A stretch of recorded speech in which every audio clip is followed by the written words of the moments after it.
Good afternoon. It is 3 o'clock. I'm Joseph Bonanno live from Twin Peaks. In Titans news today, the team has reportedly given outside linebacker Harold Landry permission to seek a trade. The 20-year-old pass rusher has 2 years left on his deal and is owed a base salary of $17.5 million and carries a cap hit of $24 million in 2025. Now he will be able to explore what other options he has available to him. Day 2 of the NFL Combine is underway as linebackers and defensive linemen speak to the media, including potential number 1 overall pick Abdul Carter, who campaigned that he is the best player in the country and the best player should be picked first. In other NFL news, 49ers general manager John Lynch said today that the team has started contract extension conversations with quarterback Brock Purdy and that the team will honor the trade request from wide receiver Deebo Samuel and allow him to look for a potential fresh start elsewhere.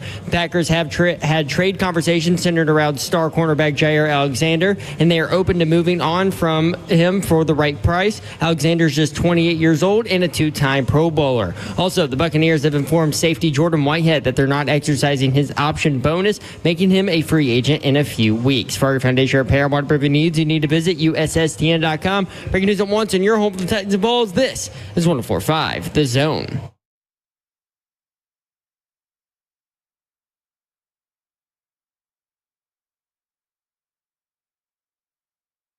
Nashville 3HL is on the air. Britt Doherty with you on a beautiful day in the Music City. We're pushing 80, y'all. Do you approve? Y'all should get out and come see us. I approve? Twin Peaks is where we are. It's hot outside. The beer is cold in here. It's always less than 32 degrees. It's 29.4 right now. 29.4. There you go. TwinPeaksRestaurant.com. We are in Rivergate. That is where we are. They've got rare bourbons running through the month. Consider yourself a bourbon connoisseur at Twin Peaks. They are proud to offer an exclusive and extensive collection of some incredibly rare bourbons, whiskey, and tequilas. Plus, you can check out their barrel selects that are handpicked by their team and bottled just for you. Supply is limited. Check with your favorite location to see what they are pouring. Cheers. Twin Peaks. Love coming out here and doing shows out here. The food is incredible. We have already ordered. What did you order? Steak salad. I'll take a steak salad and another steak salad, please. It's so good. I get it every time I come here. I should really branch out. I don't like branching out sometimes. But you stayed healthy. You also went with a healthy side, too. Broccoli. Which is really good. Spicy I feel like I need greens. Spicy Chipotle chicken is where I am. Did you have a good birthday, Babsy? I had a great birthday. Thank you, Jackson. Jackson producing back at our studio, the world-famous Music Row, as we broadcast live again from Twin Peaks. Thank you Rivergate. To all of our amazing 3HL family for all the shout-outs and the text and the tweets and all those things and all the nice stuff in the chat. I appreciate it. Slay will be back tomorrow. He is doing the Texas at Arkansas game, 8 o'clock on the Deuce. Slay Dog on ESPN2 tonight at 8 o'clock. I told him I can't wait to watch. And he's with Tom Hart. Like, those two together are extremely entertaining, whether you want to watch those teams or not. Yeah. So definitely tune in. He said, I texted him, and he said, just left shoot around. Got to talk to Coach Cal, obviously, and Cal remembered coaching his brother and coaching against him at Tennessee. I'm like, man, Cal remembers everything. He does. Yeah, he really does. I remember sitting around with him at SEC spring meetings one year when he was at Kentucky, and that's when he went on his little rant about my primary job is not to win national championships. It's to get my guys in the NBA. I was at the table when he went through that. That was not a popular take. Oh, you knew it in the moment. Like, I understand what you're saying, but you understand that this is he doesn't care. No, he didn't care. But that was going to ruffle feathers? Well, and that also helped him recruiting-wise, too. Yep. Mike Buckner in place of Kirby today, engineering the show. And Kirby... We instantly got classier. Kirby... You always have shots at Kirby. I do. Hey, Jackson, record that and text it to Kirby, please. Kirby, he cares so much about the radio station. Okay? There are a lot of things about this guy, but one of those things is he cares so much about the radio station that he gave Mike Buckner a diagram of how to set it up. And keep in mind, Mike is our head engineer of 5 Right. radio stations. And has been here longer than Kirby. Yeah, I've known Mike for And like Kirby's 20. been here forever. I've known Mike for like 25 years. But it's Kirby gave him a diagram where we like to sit, what the setup should look like. Y'all, it was color-coded. Color-coded with a legend. Like, Yeah. the red is this.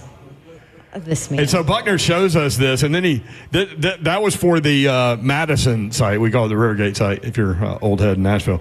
And then he flipped it over, and Kirby didn't know if we were here at Cool Springs, so he did one for Cool Springs too. Mike, you should laminate that thing. We are in Madison, by the way. He's Come saving see it. us. He said, "Yeah, we are at Rivergate." Don was honored by the TSSAA.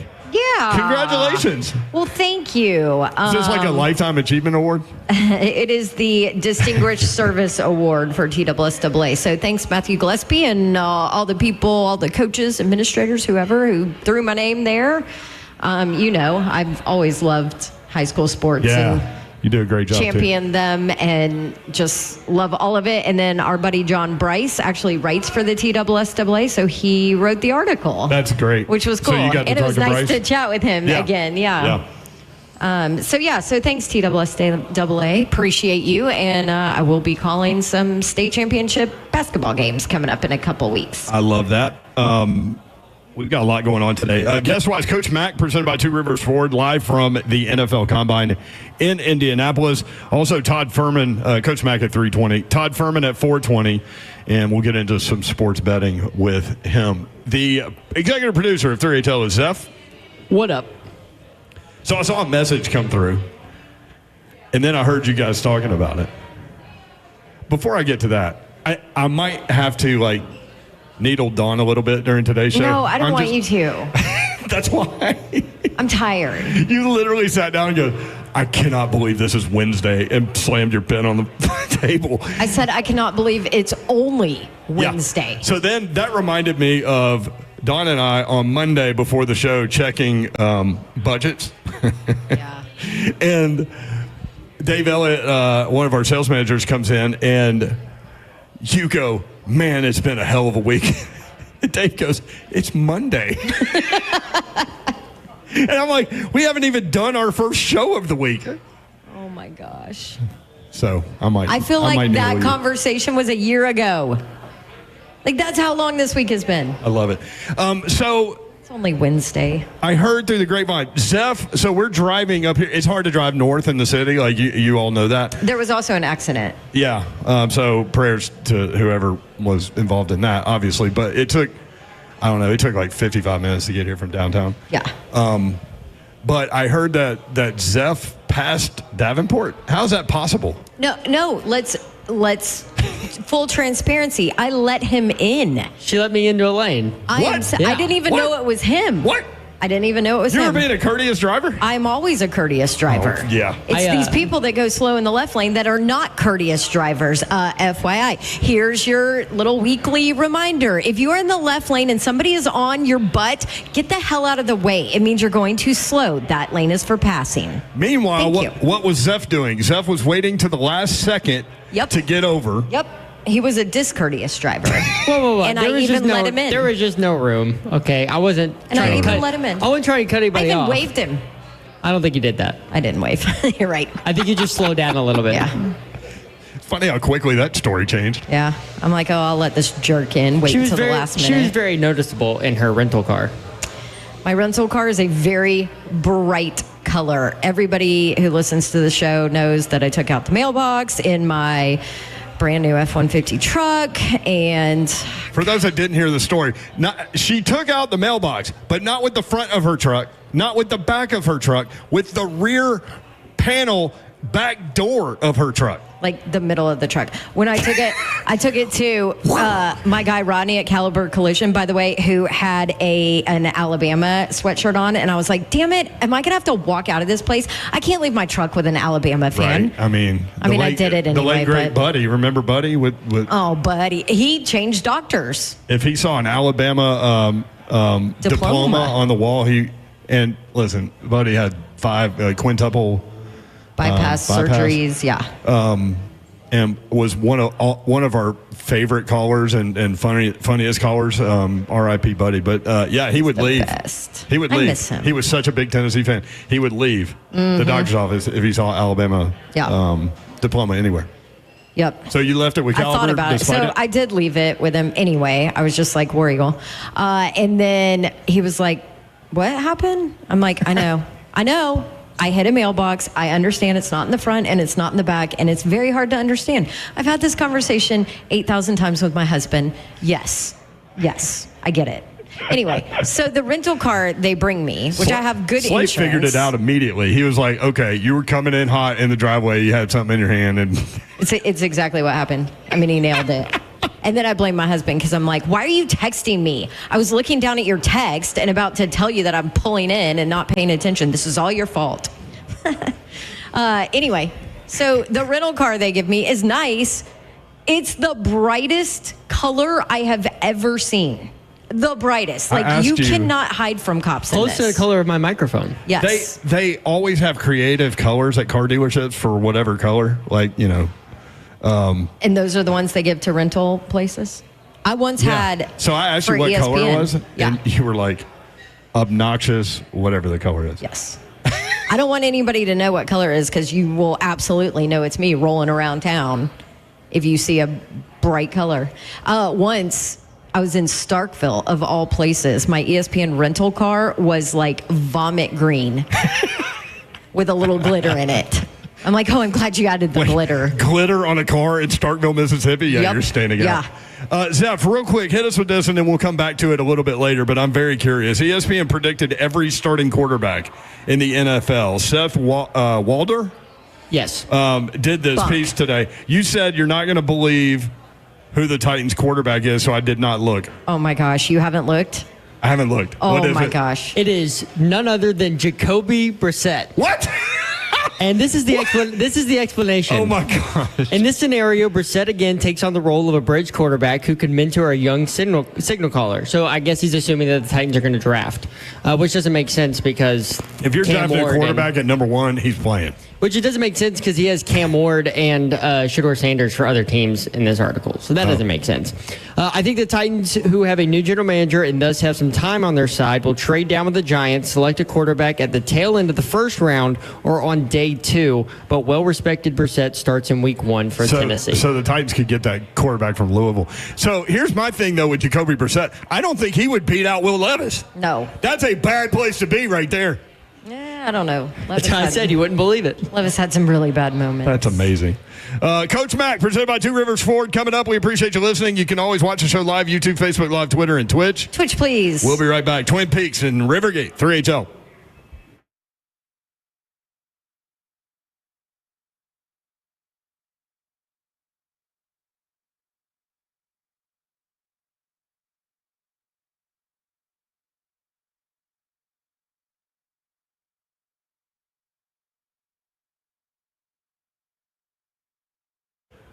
I want to tell you about my friends at Gupton Dodge Chrysler Jeep Ram. That's where you need to go if you are looking for a new car, truck, SUV, or Jeep.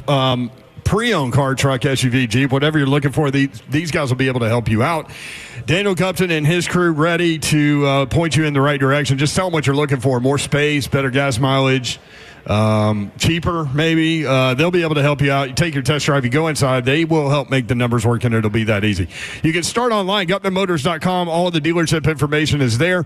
Address, phone number, inventory, all the deals they have going on in February. Here are a few of them. Again, GuptonMotors.com, the website. Select 2024 Jeep Gladiators up to 25% off MSRP. $500 off every pre-owned vehicle with dealer-arranged financing. Huge selection of pre-owned vehicles. Select 2024 Jeep Wranglers up to 15% off MSRP. Ram 3500, 4500, 5500 in stock, upfitted, and ready for all of your commercial needs. Gupton Dodge Chrysler Jeep Ram 3450 Tom Austin Highway in beautiful Springfield, Tennessee. Just 30 minutes from downtown Nashville. That's Gupton Dodge Chrysler Jeep Ram.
3HL 104.5 The Zone Wednesday edition. Brent Doherty, Don Davenport with you. Slay Dog will join us tomorrow. He is calling the Texas-Arkansas game tonight in Fayetteville, 8 o'clock on ESPN2. Are you looking for a job where you can have a ton of fun and make great money? Twin Peaks is the team for you. They are looking for Twin Peaks girls, cooks, bussers, barbacks, and more. Text WORK4TP. The number 4. Work the number 4 TP to 85,000 to apply.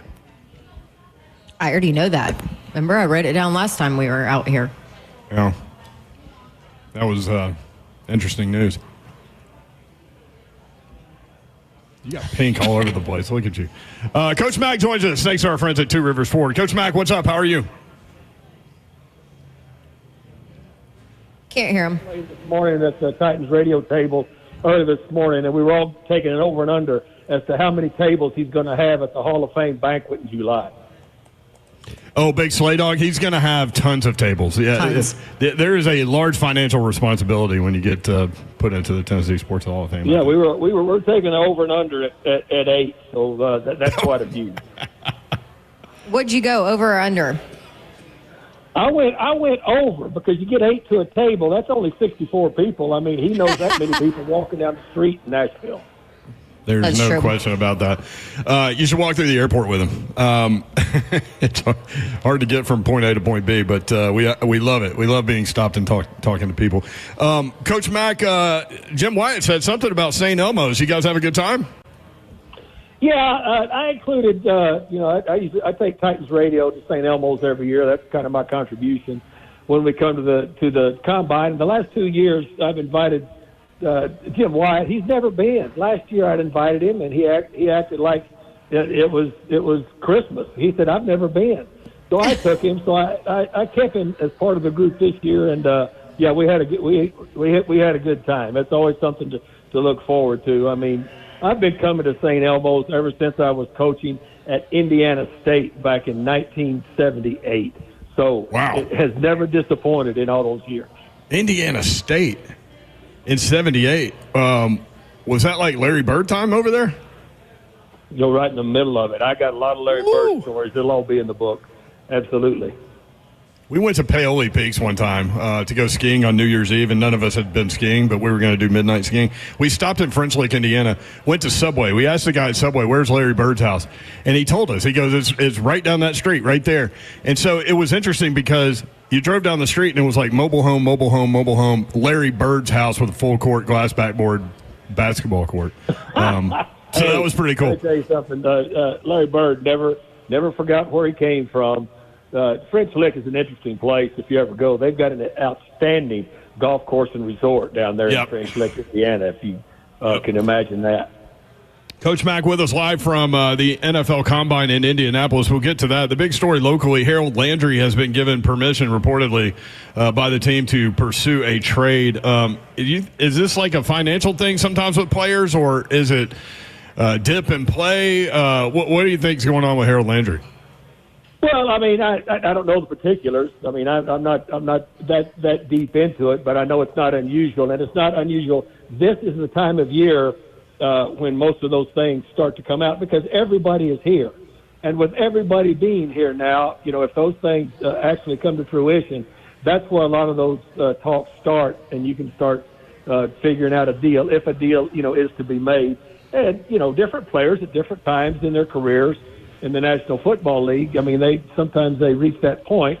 Sometimes they end up leaving, and sometimes they end up staying. So it's not anything unusual. I don't know exactly where Harold's position is, but I know this, guys. This is the place for agents to start releasing those things and start talking about them because everybody, and I mean absolutely everybody that's involved in those types of decisions throughout the 32 clubs are here right now. How much did his play drop off since the injury? Well, the ACL, I mean, the ACL was serious enough, just like it is for anybody else. And so, I thought he rehabbed and came back. I mean, he still had 9 sacks this year. Yeah.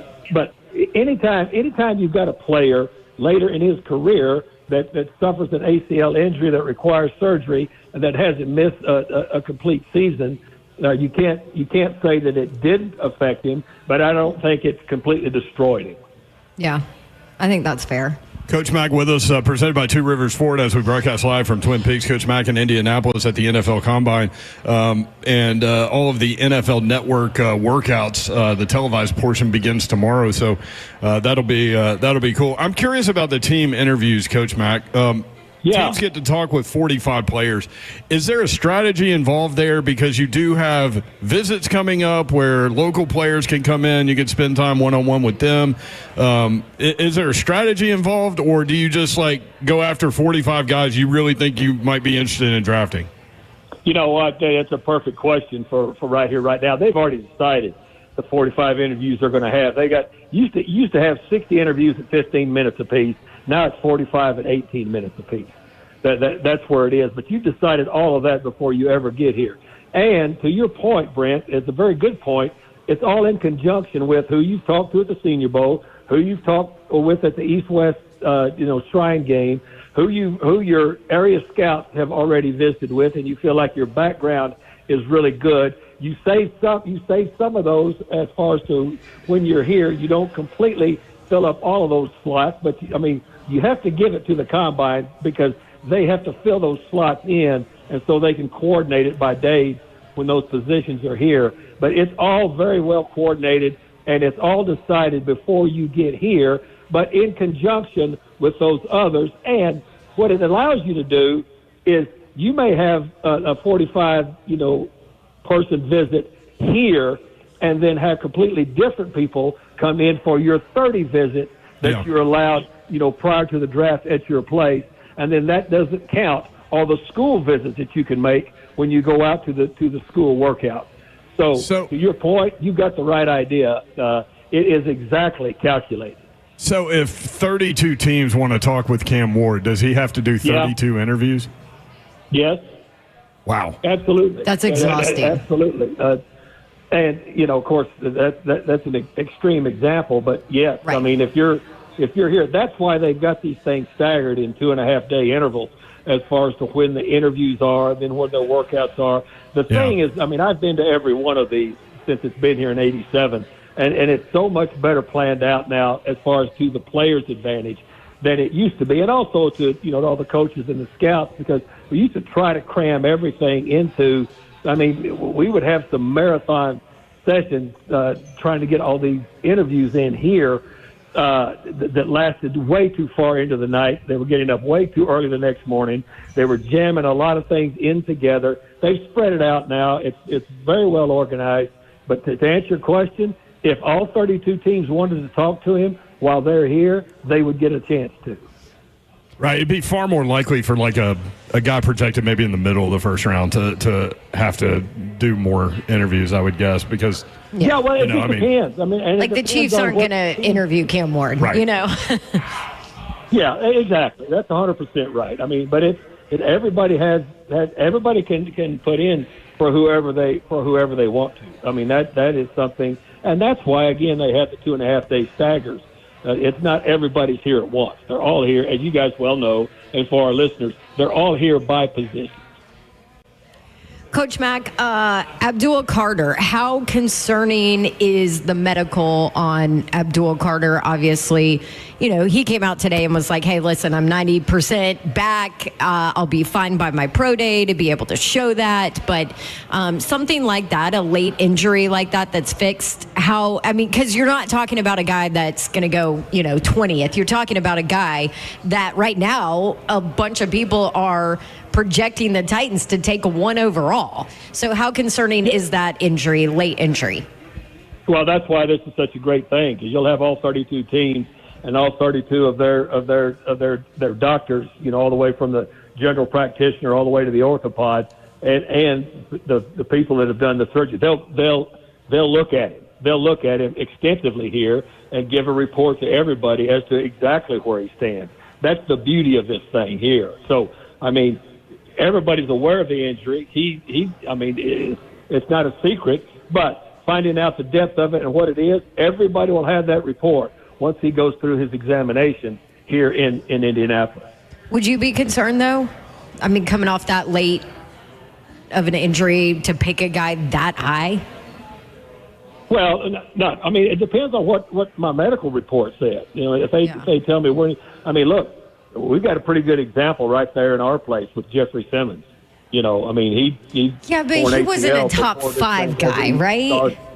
Yeah, and all of a sudden, I mean, he ended up being a pretty good pick. You never know where they would have gone without the injury. I just don't know the extent of his injury, but I don't think it would preclude him from being taken in the top tier of this draft at all, Don. So, as we mentioned, the on-the-field stuff begins tomorrow for the kickers, defensive lineman, and linebacker. What are the most important drills to you when you're looking for explosiveness? It's the vertical jump and the standing broad jump. First of all, with those two positions, now the kickers and the punters. I mean, I go to all these things to watch them. You know, they're separate. They're separate. Yeah, we don't care about them. Anything else that goes on. But I mean, I was just reading. Sorry, Pat McAfee. We don't care about them. No, you care a lot about them, but I mean, I sit with the special teams coaches, and I mean, they've got their own particulars too that they look at. But you talk about drills. The kicking drills are kicking. I mean, that's not hard to look at. The thing about the linebackers and the defensive linemen, you ask me what drills. The first thing I want to see is the measurements. You know, I want to see the true measurements. I want to see, the arm length measurements. The thing that I really want to see on the testing skills of the vertical jump and the broad jump, because those are directly related to lower body power and explosion. I want to see that, and then the defensive linemen. I want to see their change of direction. I want to see their ability to move laterally when they're moving forward. They do a lot of good drills. All of these drills have been perfected by the position coaches throughout the league. That's something that's really position concentric. The linebacker drills, I want to see them move in space. I want to see them be able to flip their hips. I also want to see how long their transition is. Each set of drills are specifically for their position, but those are the ones I'm looking at right now when I'm starting to look at these positions you're talking about. You know, all fans get wrapped up into the 40 times. Is that something you get wrapped up in, or is that like way down the list? Because you mentioned so many other things, and judging by the drills that you mentioned, you're looking for explosiveness, right? Quick twitch. Well, quick twitch is great, and short area burst and quickness, because except for now when I start looking at receivers and I start looking at defensive backs especially, then I'll pay attention to the long speed. But those other positions that we've talked about right now, think about what they do in a football game. Everything is short, quick, violent bursts, and then the next play comes up. It's not a continuous type of a thing. So each position is different as to what you're looking at. That's why the explosive movements, especially, and the quick twitch stuff for those positions we just mentioned, is extremely important. I'll pay attention to the 40. Of course, everybody looks at the 40 because it's the easiest one to discern. You have to have a little bit of an eye for what you're looking at, for the other one. But the 40, it's pretty empirical. There is the time. He started out with 0, and he ended 4.9. That's pretty easy. That's true. My favorite quick twitch story doesn't even have to do with anything regarding the NFL Combine. It's a Steve Watterson story with Jim Washburn and Javon Curse, where he got out of doing drills and stuff if he could jump up and touch the 13-foot ceiling or whatever it was in the training facility. What do you know about that story? The ceiling. He pushed the tile up. I couldn't find it. Okay, it just gets bigger. This story continues to get bigger and bigger. We had a listener call in and say he was there. He was with the catering company that was doing lunch that day. He just happened to be there. And happened to be walking by when it happened, and that Curse was in his slides. You know what? I'm not sure about that. I was at Javon Curse's Florida workout. Yeah. And we could not do it in there because the ceiling wasn't high enough. He was something, man. He played safety in high school who played linebacker at Florida and put his hand on the ground, and then one Well, of the you great remember rush guys coming out and nobody quite knew where to play him, right? Yeah, that's why he fell. He never had his hand in the dirt until Jim Washburn got a hold of him. And that was a little bit of a fight, putting the bit in the horse's mouth there. But once it got straightened away, it was pretty good. I mean, Blaine says it all the time. He said, we hit a different level when Javon Curse was drafted. I mean, from the jump. And he said it was so noticeable from a secondary player standpoint in terms of how long they had to guard people. I mean, look, as I said, I came away from that Florida workout, down there going, oh, okay. I mean, he lined up and ran that 20-yard short shuttle with one of their slot receivers and just blew him away. And I went, all right, well, this is kind of what you're looking at on film. I love it. So if St. Elmo's is the overall number one pick in terms of eating dinner, what's number two? There's a couple. There are a couple of places that surprisingly here in Indiana that are really good sushi places. Really good sushi places. One place called Lava Sushi is a really good place. I didn't really take you as a sushi guy, but okay. No. I can show you some pictures of this just the last week when I was down in Newport Beach, where I ate enough sushi to float a boat. Well, y'all have fun. Crush some sushi. Titans Radio killing it up there, and we're gonna have Ramon Foster on tomorrow. Trying to get to Buck to get him on Friday. So trying to cover this as best we can, and we appreciate your help in allowing us. You guys always do a great job of it. Hey, I talked to Jim Nagy this morning too. Congratulations to him getting the general manager's job at OU. That's pretty interesting. That's great for OU. It's not real great for the Senior Bowl. No, he did such an incredible job at the Senior Bowl and made that thing beyond relevant. I mean, I guess if you look at North Carolina paying general manager Michael Lombardi $1.5 million, maybe you can find some interest in that position somewhere. That might encourage you to leave Mobile, Alabama for Norman, Oklahoma. Yeah. I love it. Thank you, Coach. Appreciate it. Tell everyone hello. See you guys.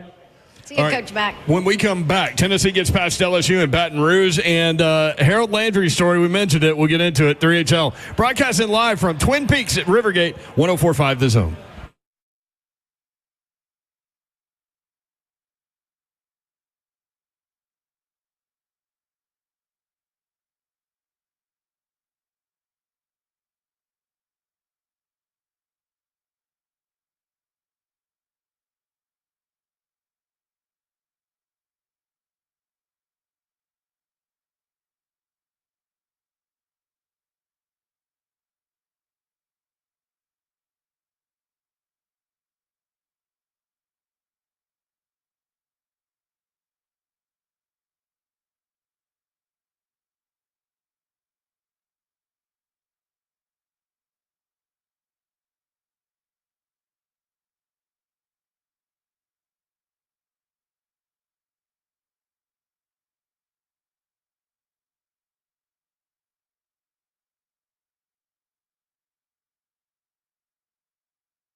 .1045 The Zone, broadcasting live from Twin Peaks.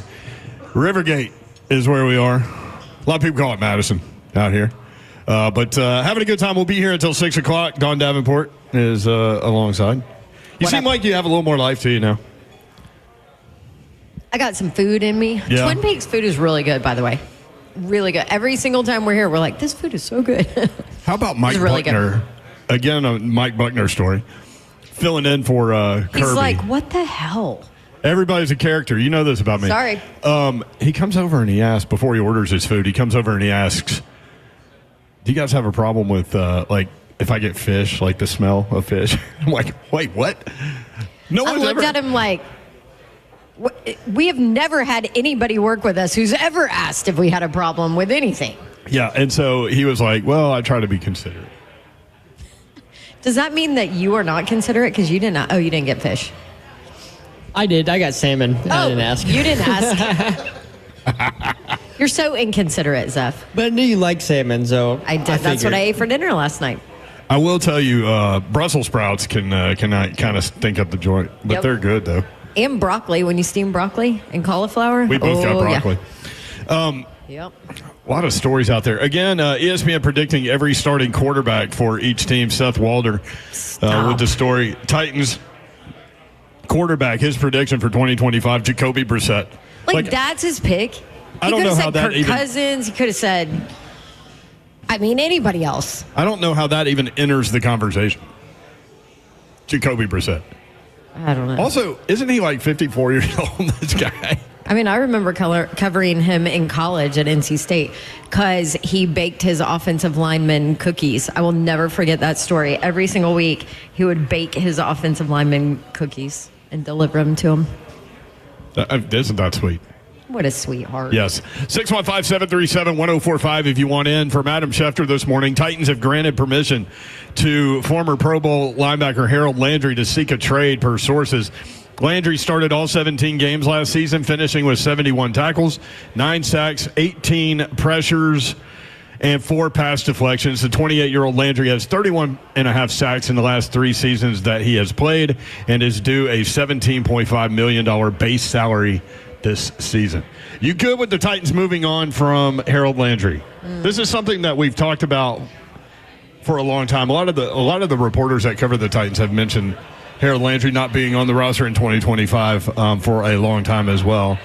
Part of it's because of the money.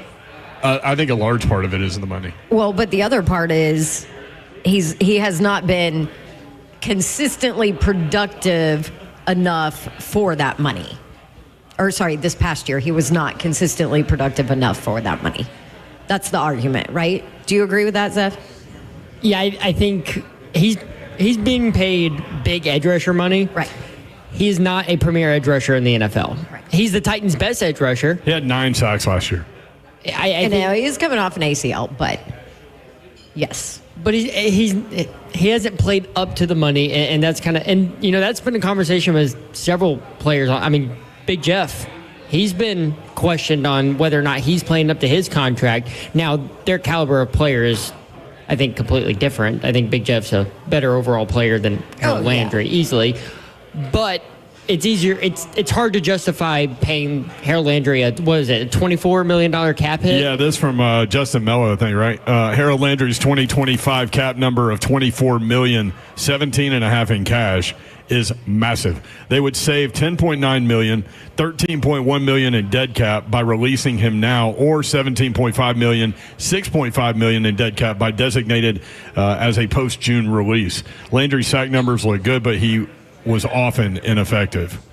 More on that from Zach Lyons. Cover 2, the Titans trading or pre-June 1st cut, as I got out of it, sorry, hang on.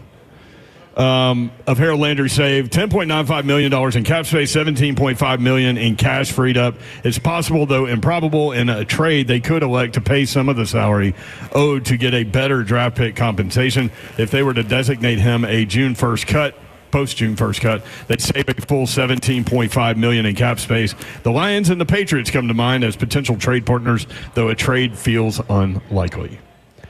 it'd be hard to trade him because everybody knows he's going to hit the market, right? Yes, because it's happening. The other thing Zach posted, too, was when the Titans gave Harold Landry the new contract, I said back when it happened the following.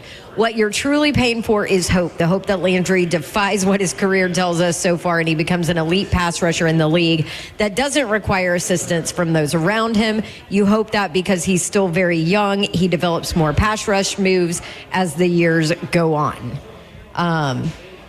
And then said hope isn't a viable strategy.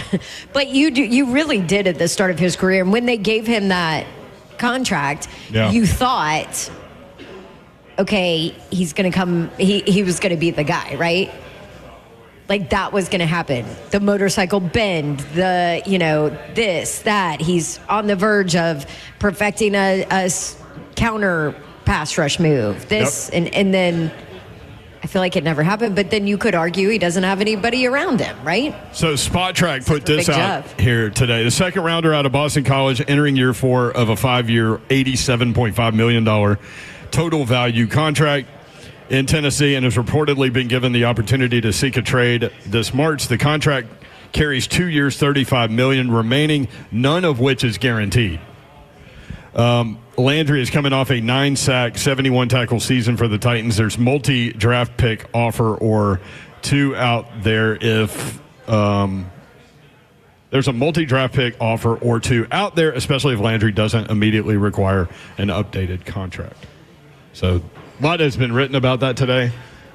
Where are Titans fans, do you think, in terms of Harold Landry? Are you good to let him go?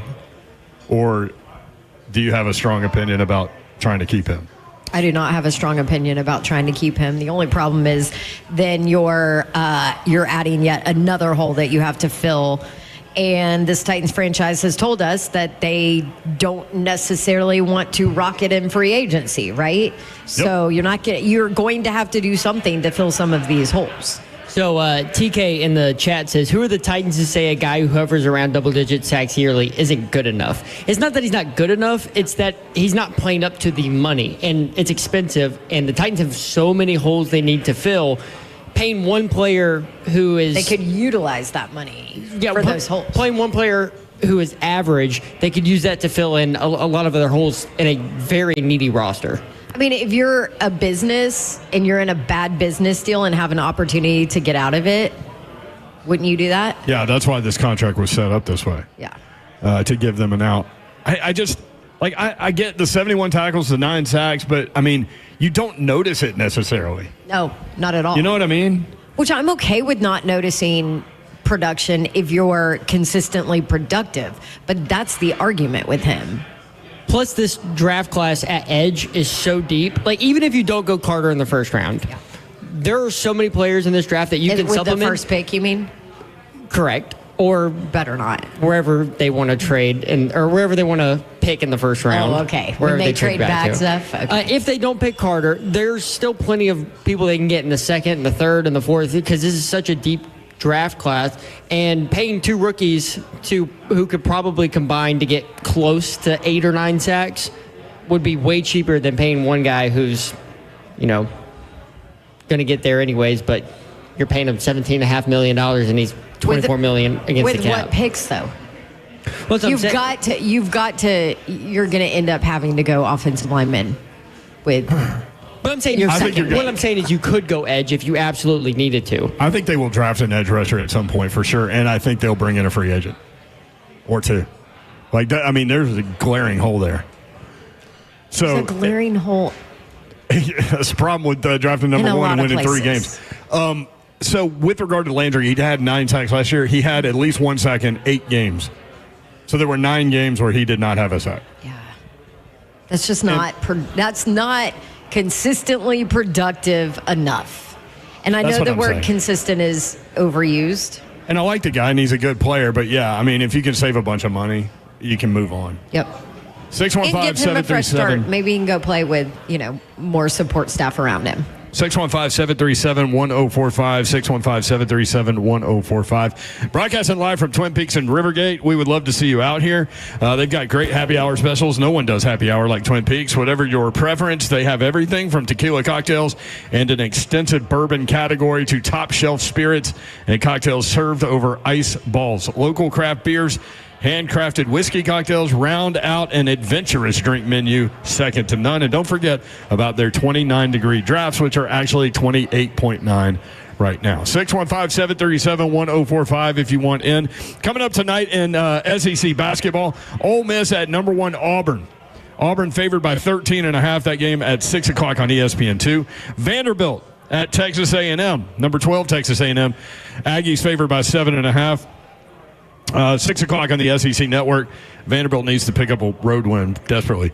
Number 17, Kentucky at Oklahoma. Kentucky a 2.5-point favorite, 8 p.m. SEC Network. And then Slay Dog on the call. Texas at Arkansas. Hogs favored by 3.5, 8 o'clock ESPN2. Texas coming off the loss to South Carolina. South Carolina's first only win in the SEC all season long. So we'll see if Texas can bounce back, or if Arkansas can continue to push toward the NCAA tournament. When we come back, we did get to Tennessee and LSU. We'll do that next. Again, 420, Todd Furman, Brent Doherty, Don Davenport, broadcasting live from Twin Peaks in Rivergate. 615-737-1045 if you want in. What do you think about the news? The Titans allowing Harold Landry the opportunity to pursue a trade. Let us know what you think. 615-737-1045.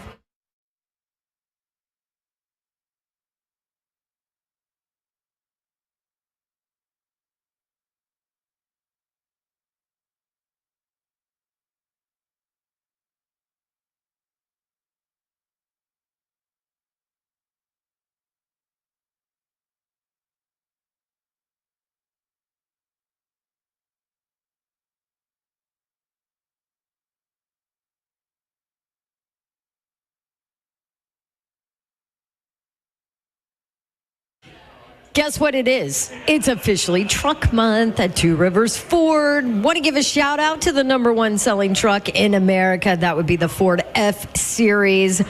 I have an F-150. I absolutely love it, and I miss it so much as it's getting repaired. But Ford F-Series trucks are literally the best trucks on the road.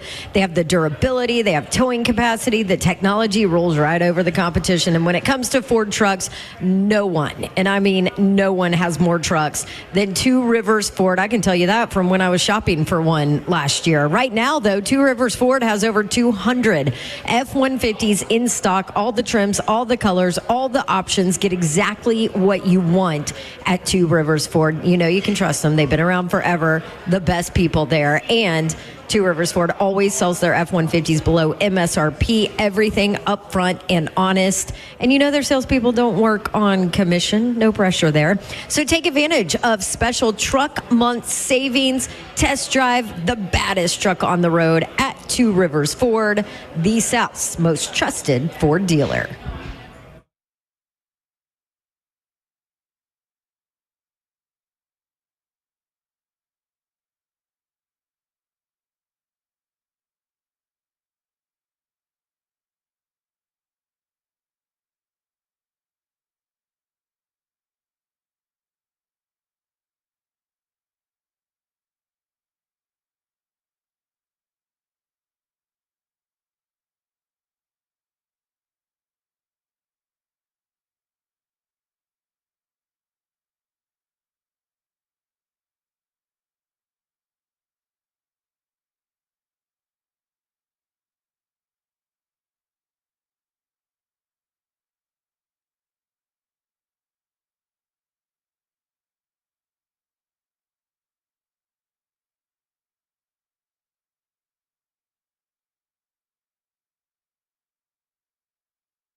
Good afternoon. It's 4:01. I'm Joseph Bonanno live from Twin Peaks. In Titans news today, the team has reportedly given outside linebacker Harold Landry permission to seek a trade. The 28-year-old pass rusher has 2 years left on his deal and is owed a base salary of $17.5 million and carries a cap hit of just over $24 million in 2025. Now he will explore what other options he has available to him around the league. Day 2 of the NFL Combine is underway as linebackers and defensive linemen speak to the media, including potential number 1 overall pick Abdul Carter, who campaigned that he is the best player in the country and the best player should be picked first. In other NFL news today, the Rams have given guard Jonah Williams permission to seek a trade. The former Pro Bowler in Detroit signed a big free agent deal with LA last year, but played just 4 games due to injury and benching, due $8.5 million guaranteed on March 12th.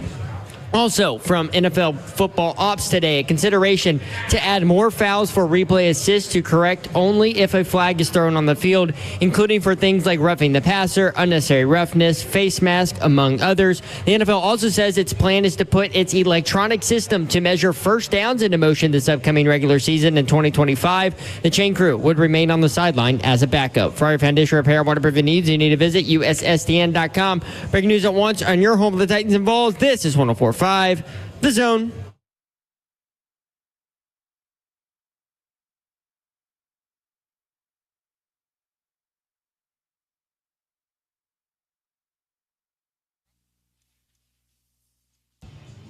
HL 104.5 The Zone Wednesday edition. Brent Doherty, Don Davenport with you. I just kind of blew through that. Don Davenport is here, y'all. Yeah, that's all right.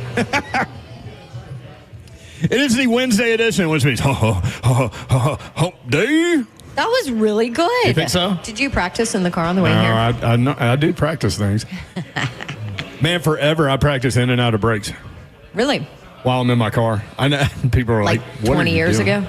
I mean, no. Like, you got to keep your game up, Babsy. Like last week? Sometimes.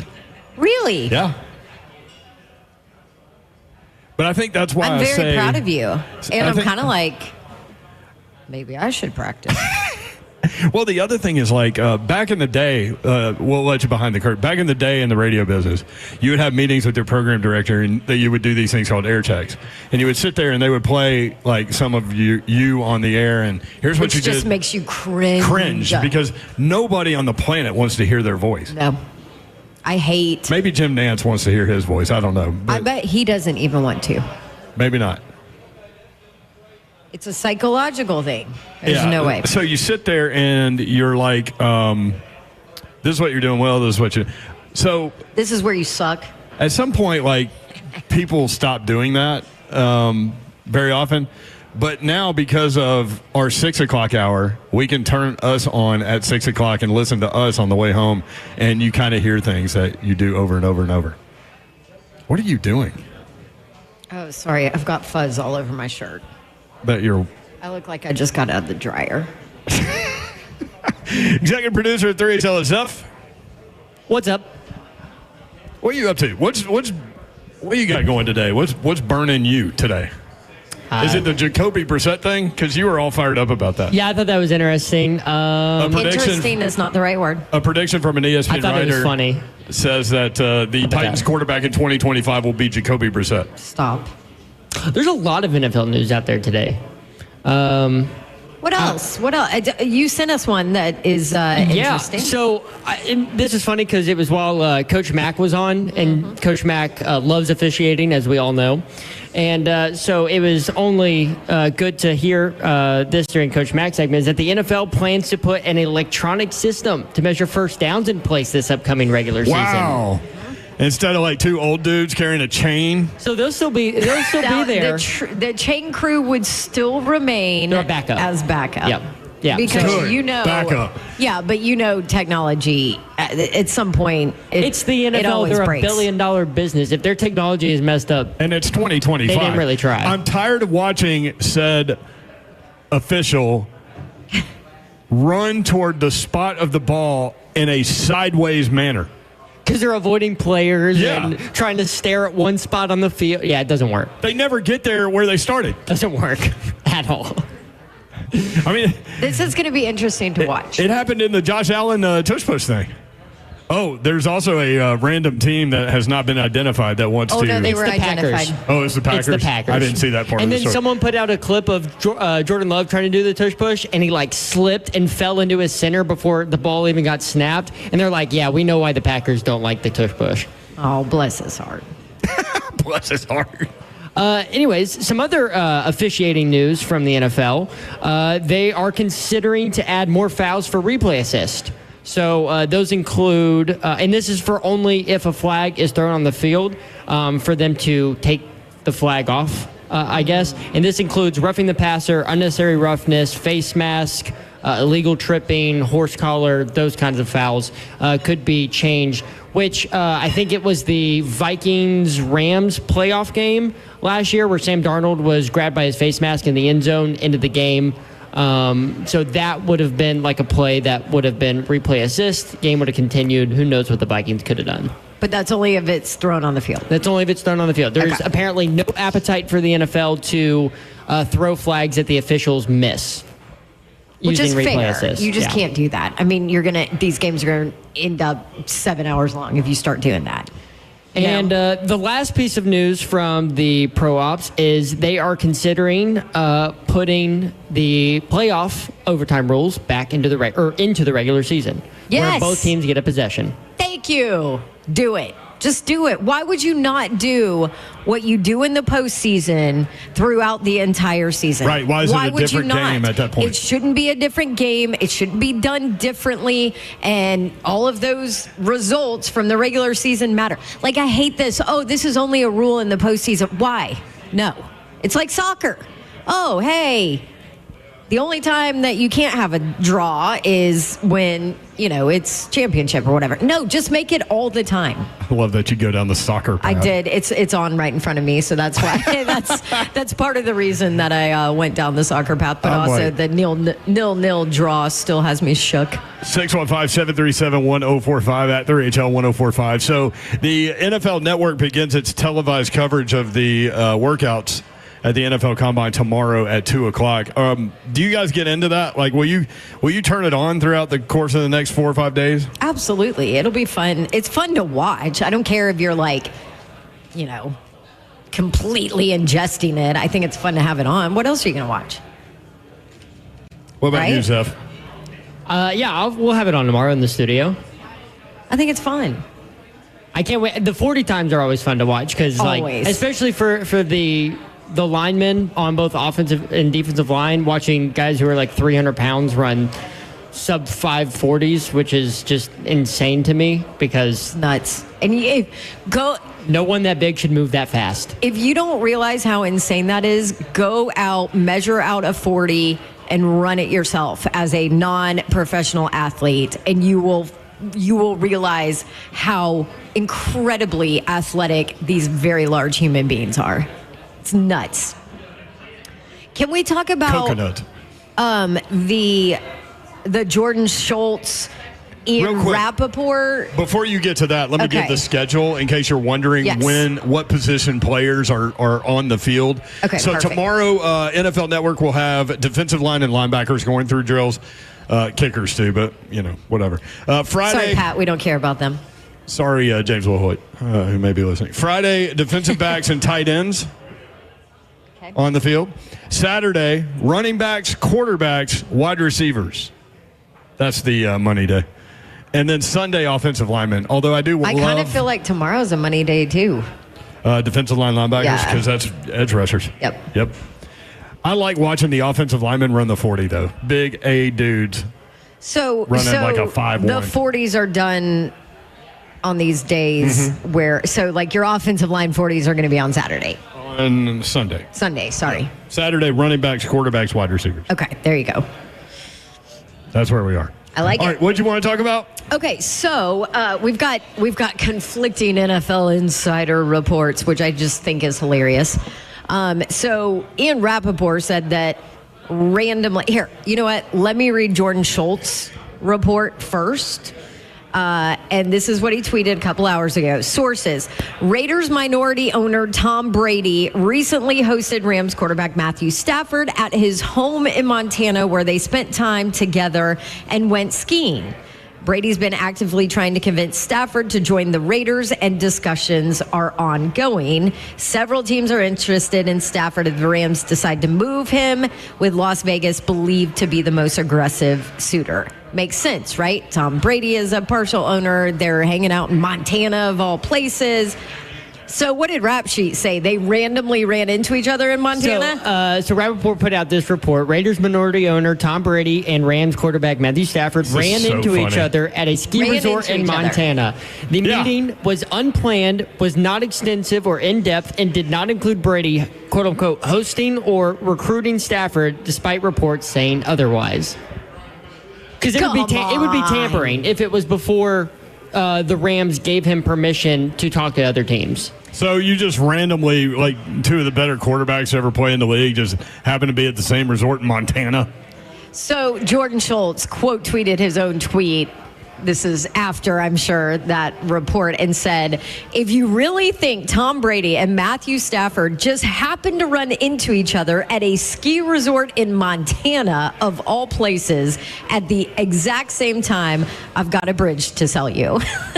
They were together over the weekend. It happened. Multiple teams are interested in Stafford, and Brady has been leading the charge to get him to the Raiders if the Rams decide to trade him. I mean, that makes a lot of sense, right? Like Montana, really? No. For him to end up at the Raiders. Absolutely, yeah, yes. That makes some sense. But it also does not make sense that they randomly show up together in Montana. I mean, if you're talking about going skiing together and they randomly run into each other, okay, maybe you say, Colorado or what's that Canadian one, Banff or whatever, Banff. You know. Somebody told me that was the most beautiful place in the world. Yes, and very Banff. cold. Oh, it's in Canada. Oof. Yeah. Thanks, Babs. I'm out. Anyway, but a ski resort in Montana, like, come on. I know. The Raiders thing does make sense, but I mean, that's such a funny story. 615-737-1045. I just love it when NFL insiders are going at each other like that too. It's always fun. When we come back, Todd Furman, Bet the Board podcast, we're going to talk some sports gambling with TF. Coming up a little bit later, you will hear from Abdul Carter, who met with the media today. Also, Mike Girardi on Buck Show had some interesting things to say about Cam Ward.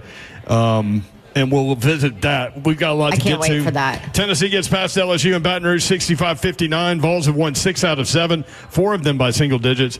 Tennessee outscored LSU or out-rebounded LSU 32-20 in the paint last night. Tennessee out-rebounded LSU 44-28. Vols had 17 offensive boards into 27 second chance points.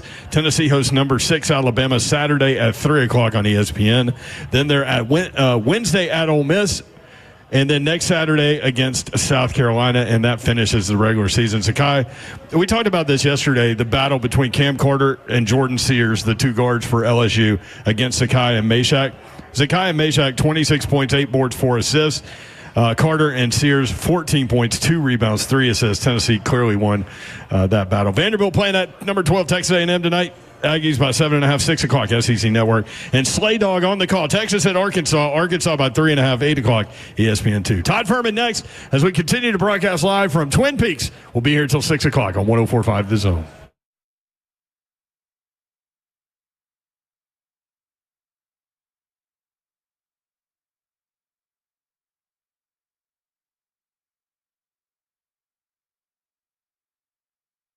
Want to look and feel better about yourself? 2025 can be the year that your hair can be fuller and thicker. It's Big Slay, and I'm telling you right now, man, you need to head over to WeGrowHair.com.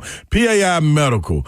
They help you get your confidence back. Yeah, we grow your hair back. It was the biggest confidence booster that you could have. If you're looking in the mirror and you're like, man, I'd love to have a little free flowing up there, but I ain't got it. I got a sunroof that's tilted open. You can stop that. Yeah, call them right now, 615-376-6010. We grow hair right here in Nashville for almost 30 years with proven solutions that work. No one else in Tennessee has the ARTAS robotic FUE procedure, and We Grow Hair's high-density hair transplant that give you 2 times more hair in one procedure. Now, I haven't used that one, but I have used the 45-minute laser and PRP treatments for men and women. You get in there, sit down, boom, knocks the workout, get on out of there, man. It's that easy. Call them right now at 615-376-6010 for your free consultation right now at WeGrowHair.com.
3HL 104.5 The Zone. Brent Doherty, Don Davenport broadcasting live from Twin Peaks in Rivergate. We'd love to see you out here. It's 6 o'clock. We'll be here until 6 o'clock. The beer is currently 27.1 degrees, so almost 80 outside. You can come inside and get a cold beer. Food is amazing, too. So good. And you can eat healthy. Which I just did. If you so choose. I'm kind of sad that I did. Is there a threat of a dessert order coming? That was a quick answer. Yeah. I thought about it because I was like, do I really need that? No. But do I want it? Yep. Happy birthday to me. What are you going to get? I don't know. Whatever you guys will share with me. Because I was thinking about getting a dessert too, but Which one? I don't know. That's why I was asking you. Well, We'll you're figure a it out. heck of a lot of help. Yeah, we'll figure Let's it out. ask I see a Furman. menu. Yeah, Todd Furman joins us from Las Vegas. Bet the Board podcast. Furman is all into hockey and NASCAR now. Furman, what's up? How are you? I'm doing well. 80 degrees there, by the way. You guys have us beat. It's 72 and sunny out here, which has me a little bit concerned about being unseasonably warm because by the time Dawn makes her trip out, it'll probably be 137 degrees for her to sit poolside, and that margarita will melt in her hand before she even takes it away from the bartender. I know, and I cannot handle that. I'm going to have to stay inside at the tables, which we know is dangerous. I was going to say, that may be more dangerous than the blistering heat out that feels like the surface of the sun. So true, Furman. Okay, so I have a NFL draft question. How much actual money is wagered on this? Is there professional money that is wagered on the NFL draft? Not nearly as much money as people are led to believe. This is a market that has gotten considerably more efficient over the last handful of years from odds makers who are allocating more and more time to it. But the markets aren't that liquid. So you don't get a ton of professionals that are going to sit there and dissect, the yes, no on the first overall pick, even some of the over-under on draft positions. And we've seen these markets be complete flops in the past, even for professionals. So as the information gets more and more readily available, I think it's easier for odds makers to set numbers. And while there are professionals that dabble, their overall level of success with this particular event has really declined over the last handful of years. When you're looking at some of the draft markets right now, the main one that's available, pretty much most of the national books, is, of course, the index market of who will be the first pick in the draft, and then you'll start to see over-under draft positions, over-under on players, and a variety of the other fun markets that'll be out there as well. So do you do anything typically? I haven't over the last couple of years taken a couple of stabs with some of the long shot prices that were out there. I think the last substantial position that I probably took was with Anthony Richardson to be the number one pick in the draft 2 years ago at about 150 to 1. And then last year dabbled a little bit with who would be the first wide receiver off the board. Had an opportunity to grab Malik Neighbors at an underdog price, thinking that he could go to the Giants before you saw some of the other guys. So unless there's something that really sticks out for me, I won't spend a ton of time with it. But you guys would be amazed, or maybe not so much, by public perception and how it'll impact some of the markets. And I'll give a little piece of information that I probably should not. The one market that I am interested to see is how books elect to price who will be the first tight end taken. If there's a long shot price on Colston Loveland, the Michigan product, I'd be willing to take a flyer there that I think he could be a little bit more NFL ready than the versatility we'll see from Tyler Warren, despite Warren getting all the buzz. Okay. All right, Todd. I like it. Yeah, go ahead. I was gonna bring up something that you tweeted, because there's been a lot of conversation about these athletes, college athletes, and professional athletes too, as far as college basketball betting the under on some of their prop bets in their own games, which I'm like, how? But you tweeted, people keep blaming legalized sports betting for the scandals we're seeing in college basketball. Newsflash, this stuff has gone on for years.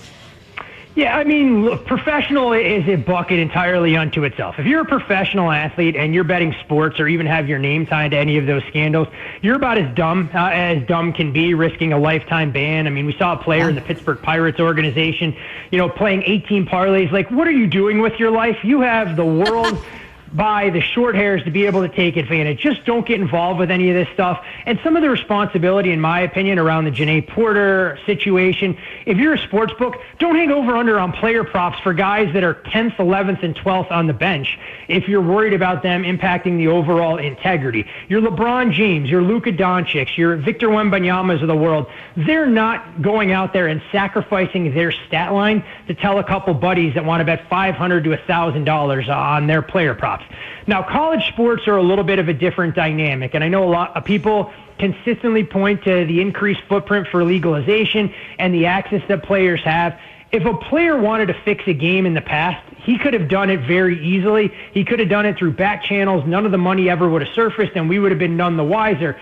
But it's not by coincidence that you look at a lot of the smaller programs that are out there where these players think it's an easy way to make a buck. But once you get your hand in the cookie jar, you're never getting it out. And whether it's the situation at Fresno State, the situation that broke this morning around New Orleans basketball, which, by the way, congratulations to Master P being the president of basketball operations down there. How Didn't think about that was going to be I didn't think that was going to be a career progression on my bingo card at any point.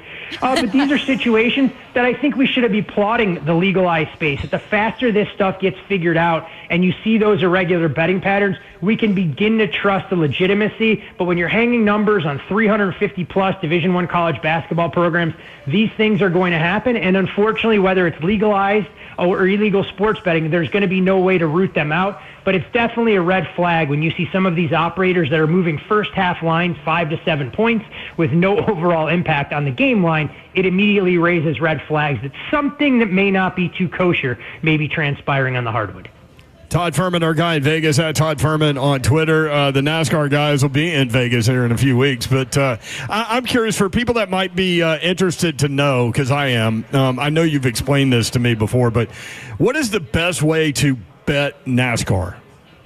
It all depends. The most efficient market will be the head-to-head driver props in terms of where the finishing position will be.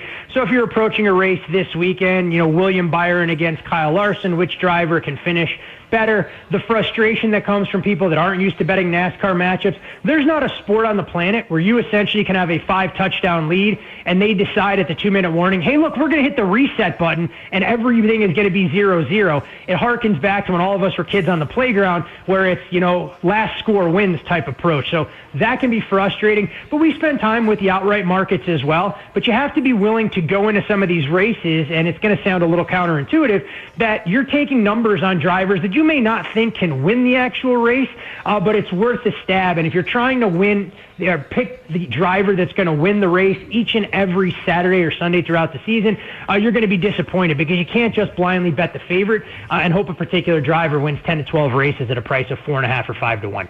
So do you bet for driver X to win? Do you also do that?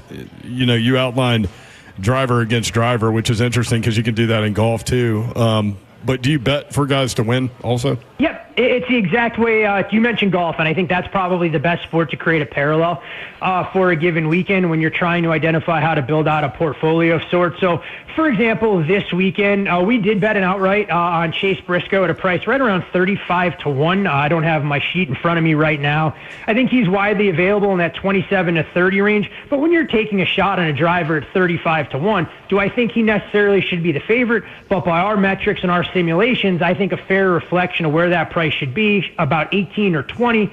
And if he goes out there, practices well, qualifies well, it gives you opportunities to kind of build around that accordingly. And we'll spend some time with head-to-head matchups. I know this is probably getting into the weeds for NASCAR fans, but you're going to see a NASCAR debut for one of the rising stars in the sport, driving a Red Bull Racing 87 car this weekend named Connor Zilic, who's kind of the next great hype in the sport. Odds makers are paying him a ton of respect. I mean, he's listed as the third favorite on the board behind a lot of NASCAR regulars. And while I don't necessarily think that he's going to go out there and perform poorly, if I can get elite drivers priced right around to pick him, we took advantage betting a Christopher Bell or Ross Chastain right around that minus $1.10 price against Zilic before we even see these cars on track come Saturday with practice and qualifying. Yeah, Chase Briscoe plus 3,200 right now on FanDuel. Yeah, and I think it's actually worth a bet. I mean, if you want to put up a little bit there and have some rooting interest, there's a chance Chase goes out there, practices poorly, and qualifies at the back of the field. But that's the risk you take in this particular racket, like anything else. Absolutely no guarantees. If there were, it'd be a hell of a lot easier to make a living than sitting in front of a computer grinding 14 to 16 hours a day. $35. Todd Furman will get you $11.20. So there you go. I mean, you guys have made worse bets. We know parlays have definitely paid poorly over the years. So if folks want to have a little bit of skin in the game, they can dabble with Chase Briscoe and hope he starts inside the top 10, driving the 19 car for Joe Gibbs Racing, and much better equipment than he's ever had going to COTA in the past. So I know that you have team ratings and all these things, and is it the same way in NASCAR? Does it change track to track? Yeah, it definitely changes track to track. Every driver has a unique skill set. Some teams are going to hit on setups a little bit quicker than others. The first two races of the season at Daytona and Atlanta, you may as well bust out your dartboard and hope that you can avoid a big wreck. So we don't really bet those races. But this weekend we'll go to the first road course, I believe, of 6 that are on the schedule this season. Then we'll go to the first short track the following week in Phoenix, which is the Desert Mile there that we'll also revisit for the NASCAR Championship. And the kind of bread and butter of the sport, at least historically, has been mile-and-a-half tracks, and that'll be in the Vegas race that you mentioned, right around the middle of the month. So you have to be a little bit flexible with all of that, and you'll see that reflected in the pricing as these markets get more efficient. But oftentimes, if a driver's got poor current form on a particular track type, you can benefit immensely when he goes to something that fits his skill set and driving ability a little bit more like a hand in glove. I know you love the NHL, and you go in there, as does Slay, at some point of the calendar season. I keep telling the story about Slay did a parlay in hockey, and he actually hit on it. And one of the teams, he was like, I bet on CBJ. I don't even know who they are. And I'm like, the Columbus Blue Jackets? That doesn't leave me brimming with confidence. And I mean, look, when you guys are desperate for content after the college basketball season wraps up and we get into the dog days of NBA regular season and NHL, maybe you guys roll out like we've seen before with the Tennessee Titans when they go down on Broadway and show team logos. You guys go through that exact same exercise or rattle off 3 name abbreviations and see how many teams in the NHL Slay can actually name. That's a great idea. Well, we called them. Zeb, put that on our list to do in the spring. NHL trivia for Slay. Yeah. I'm not even going to ask players, Don. I'm just going to go team logos, team nicknames, and team cities and see if Slay can start with the so-called low-hanging fruit. Well, I mean, maybe we just surprise him with that one day. Yeah, we don't tell him. Yeah, he's not here. Although he definitely could be listening. The bottom line is this. I mean, Slay's not going to do any homework. He's not going to prep for this any more than he wanted to prep to run the 40-yard dash, and he's been kicking that can down the road for the last 6 years or so. Well, he did win that bet on the team he didn't know who they were, and from then on we called them the Fighting CBJs. We don't even call them the Blue Jackets. Hey, look, I mean, Columbus has a chance to make the playoffs, something they haven't done in quite a while, and when you have a guy, with the cachet of Kirk Herbstreit tweeting about, Columbus Blue Jackets hockey, it's a step in the right direction, and they may be the only hope for that neck of the woods, given that the Preds right now are fighting for draft position above all else. Yeah, he loves them, man. He loves the Reds and the Columbus Blue Jackets. Yeah. So along those Preds lines, not exactly great odds for the head coach and Andrew Brunette to not get fired. No, I mean, a tough situation overall. I mean, we know the Preds were extremely aggressive this offseason, went out there and spent a lot of money on some longer-term contracts for the likes of, Brady Shea, Jonathan Marchessault, and Steven Stamkos. But, Andrew Brunette will bear the brunt of it, but I think Barry Trotz has to look in the mirror and begin to wonder, when you have two organizations that have kind of become the gold standard over the last handful of years, and why Vegas kind of balked at re-signing Marchessault to the terms he was looking for, why the Lightning didn't want to bring Stamkos back. I'm never going to fault the player for trying to get as much money as they possibly can, but you begin to worry about the organization, and we'll see what the Preds are able to do between now and next Friday at the trade deadline to kind of remake that roster a little bit and figure out how they're going to try and build back better, knowing that the 4 teams in the division ahead of them, Winnipeg, Dallas, Colorado, all look to try and be headed in the right general direction in terms of long-term sustainability in the Central. I think the Preds are, 17 points out of the playoffs? Is that dead zone? Yeah, they are a long way back right now when you look at the standings, and it's a question about playing for pride, at this current juncture. Thankfully for them, they have a 6-point lead over the Chicago Blackhawks and 9-point lead over the San Jose Sharks for what would be the worst record, not just in the Western Conference, but the worst record or point total in the entire NHL with a minus 42 goal differential right now. Wow. Do you have a game tonight that you like? I dabbled a little bit. Took a little bit on the New Jersey Devils. Do shop around. There's some plus 130 in the market. I don't love where Colorado's current form is. I know they get Val Nichushkin back, and it's part of the reason that the betting market spiked a little bit earlier in the day with Colorado being bet from about minus 125 as high as 155. We started to see it come back a little bit, but I think the Devils are a live underdog, and the game took under money as well, but those sixes have kind of disappeared. Wouldn't encourage anybody to dabble at 5.5. Haven't really, honestly, guys, I'll do a little bit more work, but for college basketball, have not made a bet in college basketball yet this season. So I've been kind of watching, seeing how things unfold, looking to try and read the market. But given what we saw transpire last night, the biggest move across the college basketball landscape was about the number 1 seed. Florida's, by virtue of their loss to Georgia, now plus 120 to end up on that top line. Houston, at least in the eyes of odds makers, appears to be the big winner. Now a minus 550 favorite to be a number 1 seed in the tournament. Duke and Auburn not listed because it feels like fait accompli that those two teams will be 1 and 2. It's a question of how they ultimately get seeded with the top overall. Yeah, I've done nothing with basketball either. It's crazy. Week to week, it's turned into the NFL, basically. Yeah, definitely a different dynamic, and I think as you look for some of these teams that have some increased motivation, especially on the college side, playing for seeding, playing to try and stave off the de facto tournament elimination, you'll get some interesting scheduling spots where you'll get teams that, just flat out no-show, and I think, pretty impressive for Florida to kind of, not show up for the first half, still have a chance to take a lead with a minute to go, but Georgia, a much different team, home and road. And as you go across the board, college basketball, maybe more so than any other sport going right now, I think you see the biggest disparity in home court advantage, and something that really has to be factored in for a lot of these teams. The marquee game of the night in the SEC, maybe kind of a bubble elimination race. Texas and Arkansas, we did see the Razorbacks open as a 5.5-point favorite as they'll welcome in the Longhorns. That number all the way down to 2.5. Arkansas playing better. Texas looking for a little bit of a bounce back. But at the same time, you begin to wonder if Arkansas will be able to thrive with the role of hunted instead of where they performed so well as big underdogs in their last couple of games. Todd, I'm glad you brought that game up. Guess who was part of the call? Texas at Arkansas.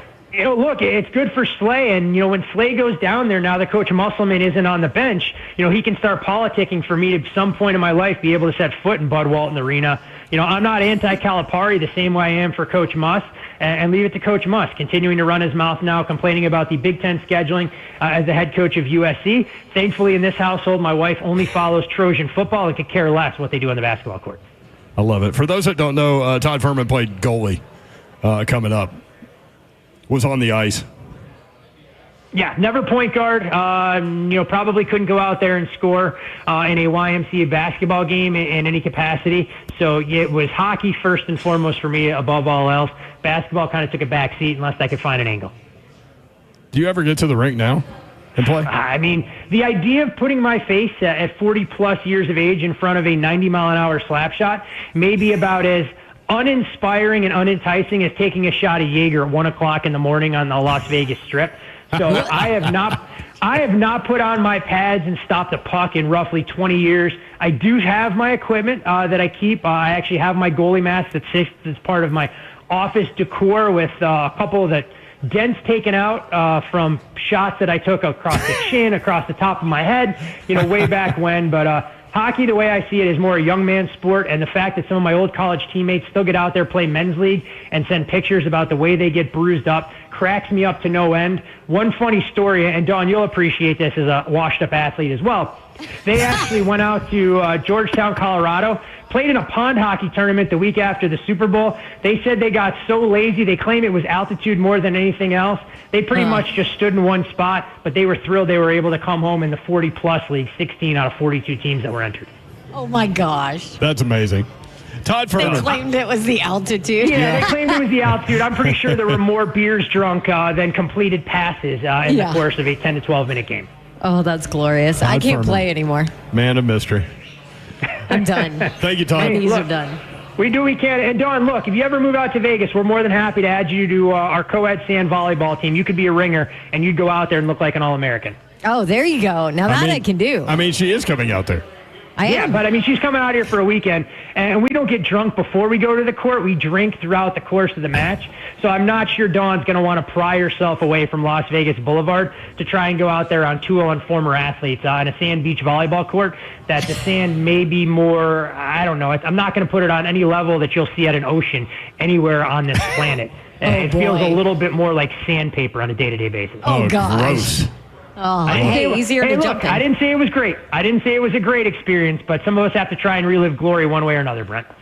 Okay. I get it, Todd. Thank you, man. That was good stuff. Really interesting. Appreciate it. Always a pleasure, guys. Have a great week. Thanks, all right, when we come back, Mike Girardi was on Buck Rising's show, and he had some interesting things to say about Cam Ward. That's next. 3HL 104.5 The Zone, Twin Peaks at Rivergate.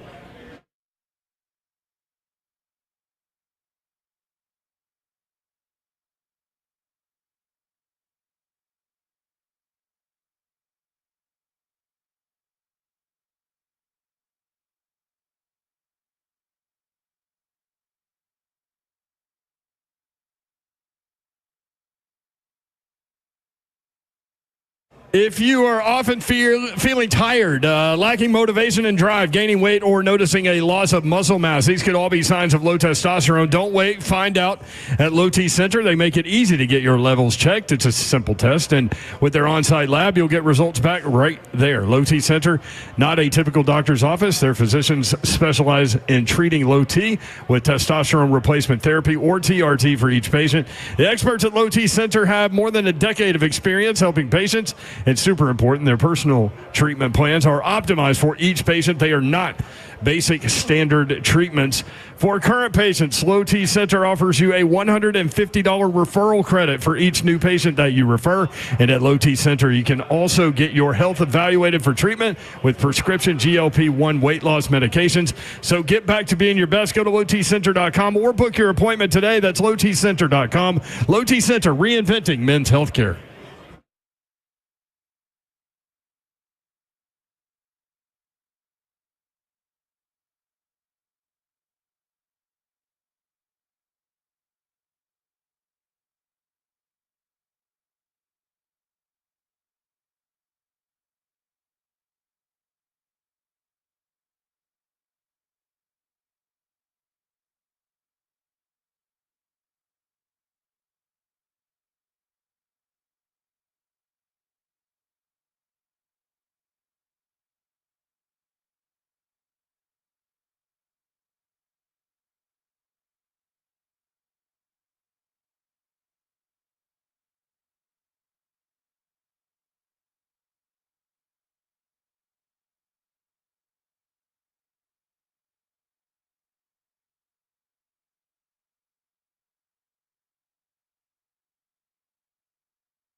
3HL 104.5 The Zone. Britt Doherty, Don Davenport, broadcasting live from Twin Peaks in Rivergate. No one does happy hour like Twin Peaks. Whatever your preference, they have everything from tequila cocktails and an extensive bourbon category to top shelf spirits and cocktails served over ice balls. Local craft beers, handcrafted whiskey cocktails round out an adventurous drink menu second to none. And don't forget about their 29-degree drafts, which are right now 29.3 degree. What are you guys eating? Y'all split a dessert. Zeph, you want to speak for the team? We got a sundae. Sunday, Bloody Sunday? Like, you can't mess this up. And it's kind of like warm in here and outside, so the ice cream is like cooling me down, so it's nice. I love like slightly melted ice cream. And it's over a brownie, which is really good. I can't even see the brownie. Oh, it's gone. Oh, So is it's that- mine. Oh, is that what it is? I thought it was under the ice cream. It was. Oh, man. Buckner, I'm going to bring You're you just in late. again. You're late to the party. So our Buddy Sadler, or Buddy Sadler's here. One of the great Nashville newsmen of all time, and we always enjoy Buddy coming out here.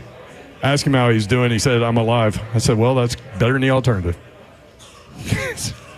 I mean, we just kind of work well together there. Jackson is producing the show back at the studio, the world-famous Music Row. And, Jackson, if you could help us out by playing Mike Girardi on Buck Rising Show, talking about Cam Ward. This is interesting. So Cam Ward is interesting because I can tell you this. Cam Ward is frustrated the hell out of some of the teams that need a quarterback in this draft because they haven't gotten to know him yet. And there was hope he was going to be at the Senior Bowl, and he kind of told the Senior Bowl he was coming, and he got some of his boys, some of his teammates were able to come because he was coming, and then he didn't come. Yeah. And that bothered people, or at least irked. Right, yeah, you're just like, dude, you like, we need a quarterback. Are you the guy we need to, if we don't have the number one overall pick and we're at 3 or 7 or whatever, 6, we want to come up and get you, we need to know you. We need to know that when we make this investment of multiple first-round picks that it would take to get up to that level, who you are, and now he's condensed the window for what that is. What do you think about that, Dawn? You're a big Cam Ward goes number 1 overall, Cam Ward or nothing. How much stock do you put into None. reports? That one? Yeah. None. Zeph, what do you think? I'm with Don. I throw it out the window. I'm with both of y'all. Because Nothing against Girardi. This is nothing against Girardi, but I believe listen, that he got the information that he got, but yes, but how real is it? I also think there's different levels of frustration, right? Like, teams are probably really eager to meet Cam Ward and to get And to know spend him. time with him, yeah. Yeah, absolutely. But they're not going to not draft him because they didn't get 2 extra meetings with him during the Senior Bowl and the East-West Shrine Bowl. No, and the reality of the situation is when he works out on campus, which he will, that's where everybody will get a chance to. Like, every team's coach, general manager, and your mom will be there, and they'll get a chance to talk with him there, right? Like, it's kind of overblown right now, right? I mean, they're going to get talk to him for, 18 minutes? It's not like the combine? draft is next week. Yeah. You have what? A month, 2 months before the draft? What if he backed out of team interviews at the combine? See, that's when you should raise That's when you would raise an eye on that one? Or if he does nothing at his pro day. But Like, yeah, at some point, you got to do something. I mean, so if he pulls the, hey, man, I put a lot on tape, just watch that. how many interviews? Maybe he should just own this whole thing, this whole dynamic. What, and slide? And no, just I think I do Titans think could draft back to trade back to 12? But I'm 13. with you. Like, do they really not draft him just because he doesn't do team interviews or doesn't throw it his pro day? no. It was the part at the end that Girardi said where teams are starting to what do you say? How do you phrase it? That they're not condensed towards him or something like that? No, I don't believe teams are backing off of Cam Ward because they didn't get to talk to him, maybe 2-3 times before the combine? That doesn't make any sense. He's the number 1 quarterback in this draft. Unless it's a bigger picture worry of him getting things done and doing things. Do you know what I mean? Because at the end of the day, if you're going to be the number 1 overall pick or number 2 overall pick or whatever, you're going to be the rookie quarterback pick for any of these teams, there's a lot of things that you're going to have to be asked to do. There's a lot of responsibility that comes with that, even outside of learning the playbook and being that guy. And so the only thing I would say is maybe if this continues to stack event after event, and then you worry big picture, okay, guy doesn't want to talk to the media, guy doesn't want to do this, guy doesn't want to handle this, guy says he's going to do something and it isn't and doesn't, and okay, then you start to be a little concerned. 615-737-1045. If it's a pattern, that's what I'm looking for, if it's a pattern, right? The movie Raising Arizona, we call that a repeat offender. Yes. Then they would label it I read somewhere they call this the boogeyman of character concerns. The NFL boogeyman is character concerns. If it becomes a pattern where he doesn't want to. Yeah. I wish that you could pay to have like closed circuit TV cameras and access to these team interviews of players. I mean, it never happened, obviously, but wouldn't that be incredible? Don't some of these get recorded? I mean, but they're never released. Yeah. Weird questions. Very rarely. Weird questions will get leaked by the players. But wouldn't it be great to see like 18 minutes of, like back in the day, Pac-Man's interview or something like that? You know what I mean? Yeah. That would have been incredible. Well, even some of the questions that are asked and how they're asked, Because there are, crazy questions asked. Hi, y'all. Appreciate everybody coming out to Twin Peaks to enjoy the 27.4 degree beer and also hang out with us, put up with us. Browns general manager Kevin Stefanski says that the team has met with quarterbacks Jalen Milroe, Shedeur Sanders, and Cam Ward at the NFL Combine. All right. Does that give you a clue who maybe the third quarterback might end up being? Could it be Jalen Milroe?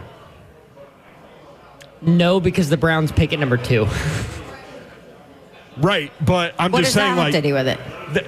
They chose 3 guys to talk with. Now, maybe they chose I see more, what you're saying, but yeah. and he didn't say it, but I think that's interesting, that the 3 guys and the third guy was Jalen Milroe. 49ers GM John Lynch says they have started contract negotiations with quarterback Brock Purdy. Oh, boy. These quarterback things. Like, how real is that? I guess it's real. I don't know. He did say that he wasn't going to get into the negotiations, but he does want to make sure that Brock Purdy is their quarterback as long as they're there. I think that was how the quote was phrased. Oh, my gosh. When we come back, you will hear phrasing from Abdul Carter. Could he go number 1? There was some discussion, obviously, about that today as he met with the media. We've got that for you next. 5 o'clock hour coming up. 3HL, Brent Doherty, Don Davenport. Executive producer Zeph is here. Eggy Bop's here, bopping around. And you've got some giveaways over there, right? Yes, he nodded his head yes. So do I. I have a Winning Wednesday giveaway coming up in the 5 o'clock hour. What is it? Like a ride around the city in your weird-looking car? Yeah, no, sorry. It's Athletes Unlimited Pro Basketball tickets, cool. And it's the final weekend this weekend, so it's perfect timing. That's good. And you'll be working it. So, again, you encourage people to say hello. I will be out there on Saturday. Please call out my name, and I'll come say hi to you if you're there. 3HL 104.5 The Zone.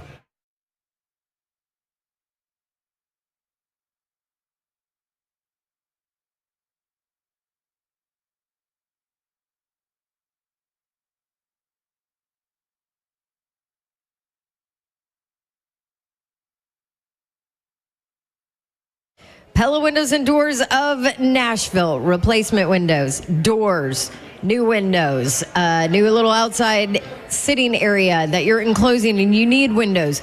All of the above. Pella Windows and Doors of Nashville is who you need to call. And you need to tell them that they should give you the Dawn deal. This month for February, so you got a couple more days to get this in February. 47% off qualifying installations and no interest if paid in full with 12 months of no payment due. How about that? Pella Windows and Doors of Nashville trying to take care of you And if you're interested in them, they did all of my windows and doors. You can either stop by their showrooms. There's one in Franklin, 277 Mallory Station Road. There's also one in Hendersonville now, 256 East Main Street.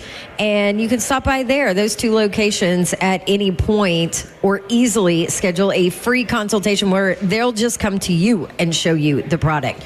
Check out that special offer. Tell them to give you the Dawn deal and schedule that consultation. Easy to do online. Just go to PellaNashville.com.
Good evening. It's 5:02. I'm Joseph Bonanno live from Twin Peaks. In Titans news today, the team has reportedly given outside linebacker Harold Landry permission to seek a trade. The 28-year-old pass rusher has 2 years left on his deal and is owed a base salary of $17.5 million, carries a cap hit of $24 million in 2025. Now he will explore what other options he has available to him around the NFL. Day 2 of the NFL Combine underway as linebackers and defensive linemen speak to the media, including potential number 1 overall pick Abdul Carter, who campaigned that he is the best player in the country and that the best player should be picked first.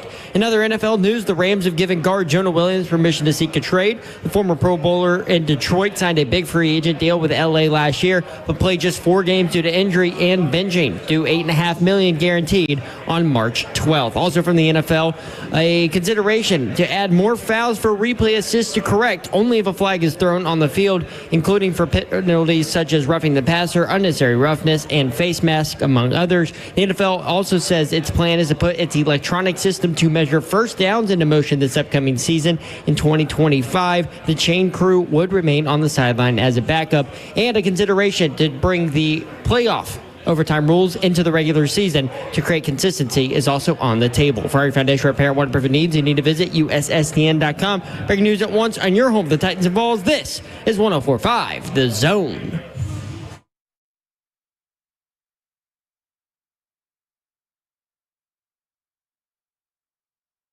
104.5 The Zone. Britt Doherty with you on a beautiful day in the Music City. We do appreciate our friends at Ferguson and love that partnership with those guys. Great company. We'll be telling you more about them as we roll through the coming days, weeks, and months. Don Davenport is here, y'all. What up? Happy Wednesday. You had to think about it, didn't you? I almost said hump day. Listen, think about – oh, you did. Think about it this way, Dawn. I know you're struggling to get through the week because you said on Monday that it's been a hell of a week. And it was only Monday, yeah. But, I mean, we're this close to Thursday, man. That's right. We're right around the corner. Thirsty Thursday. Right around the corner. And if you're thirsty, here's a great place to be. Twin Peaks, 29.5 degrees, the beer temperature on draft. And, man, this is an incredible space. Tons of televisions. I didn't realize how big this place was. It's huge. I mean, we've been here numerous times, but look, all the way back. What do you think that is, 100 yards to the back wall? It's kind of it's a rectangle room. You don't think it's 100 yards? I do. 100 yards is a lot closer than you think it is. Yeah, I would say maybe like 60, 65. I think you're full of crap, Zev. I'm going to walk it out during the break. Zeph, I do think it's more than that. I'm going to walk it out, Zeph. I don't think it's 100.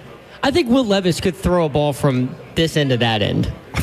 Okay. Could he throw it accurately at the spot you need? No. But he could get it to the wall, is what I'm saying. It might be like left. Right. 5 like feet. Watch out at the bar. If the ceiling were tall enough and there weren't a bunch of TVs and beams in the way. Also true. Yeah. I'm gonna step it off. Executive producer of 3HL is Zeph. What's up? Hey, have you guys seen this tweet from Destin Adams? He's a Colts beat writer for A to Z Sports. What you got? I mean, is it more stories from Chris Ballard about how they're going to compete, bring in a quarterback to compete with Anthony Richardson? No, but that is funny. But no, he says, I've talked to multiple scouts this week in Indianapolis at the Combine, and all but one have said their team is listing Travis Hunter as a wide receiver on their boards. Now, it's interesting to me because I distinctly remember all but one. Brian Callahan yesterday talking about Travis Hunter, and he was asked about what position he would start Travis if they were to draft him. Yeah, that's very realistic. I think he's a unique player, that there's not a whole lot of other players you could compare what he's done. There's not many guys that have played that many snaps on both sides of the ball.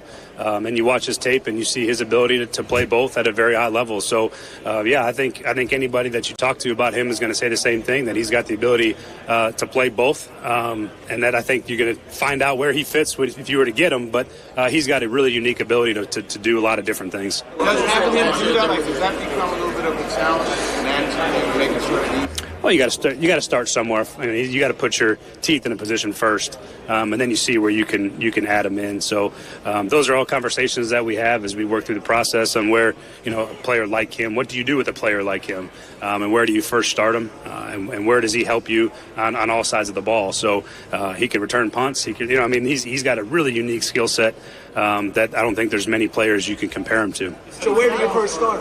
I would say you probably start him. He probably starts at corner, and then you find ways to interject him into the offense as he gets more comfortable. He plays more and more offensively. But I think his corner is probably his starting point, in my opinion. You might get varying opinions on that, but then I think he's got a real role as a receiver.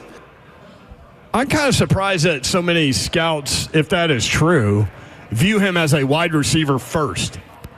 I mean, he's going to the combine as a cornerback. I think it's easier, if you're going to play two positions, the package position, I think, would be easier played out at wide receiver as opposed to having a package for him to play corner. That's weird to me.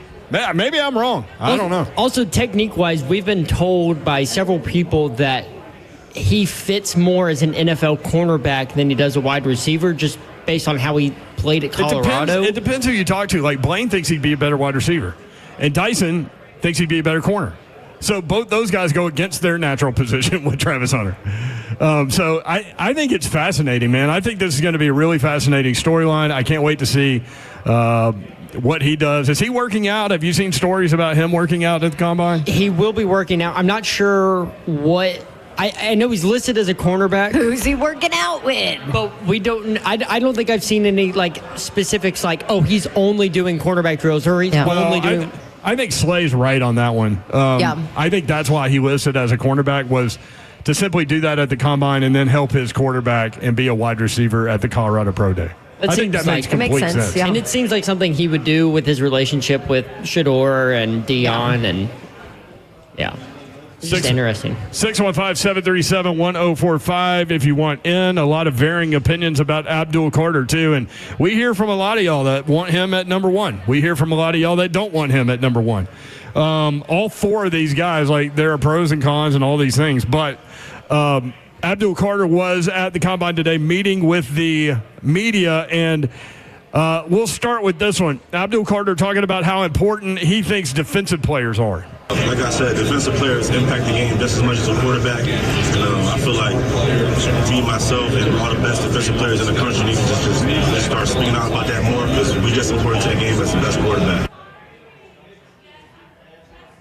I mean, what's he going to say? Of course he thinks all those things.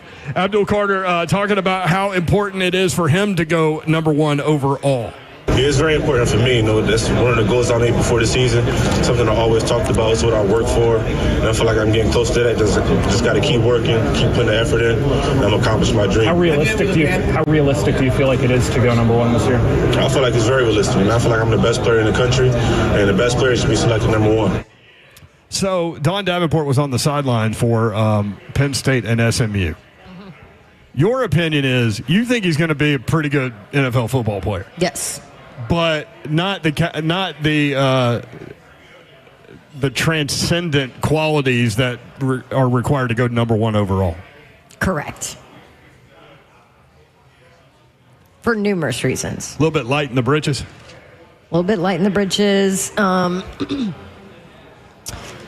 Was handled at times because outside of the quarterback draft, if you're taking someone number one overall, you are 1,000,000,000,000,000 whatever % sure that he is going to dominate at all times at his position in the NFL, right? That's fair. And I said take out the quarterback position because teams will reach for quarterbacks, right? So so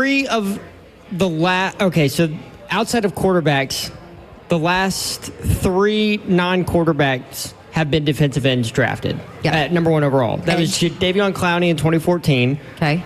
It was Myles Garrett in 2017, two very game-changing players, and then Trayvon Walker to Jacksonville in 2022. Which he's a great player. He's a great player, but people were kind of iffy on him. So I wonder if he's going to be more of the Trayvon Walker type and player. Not a Myles Garrett kind of player. Yes. So do you think that... See, I have questions about it, which is why I would not take him 1 overall.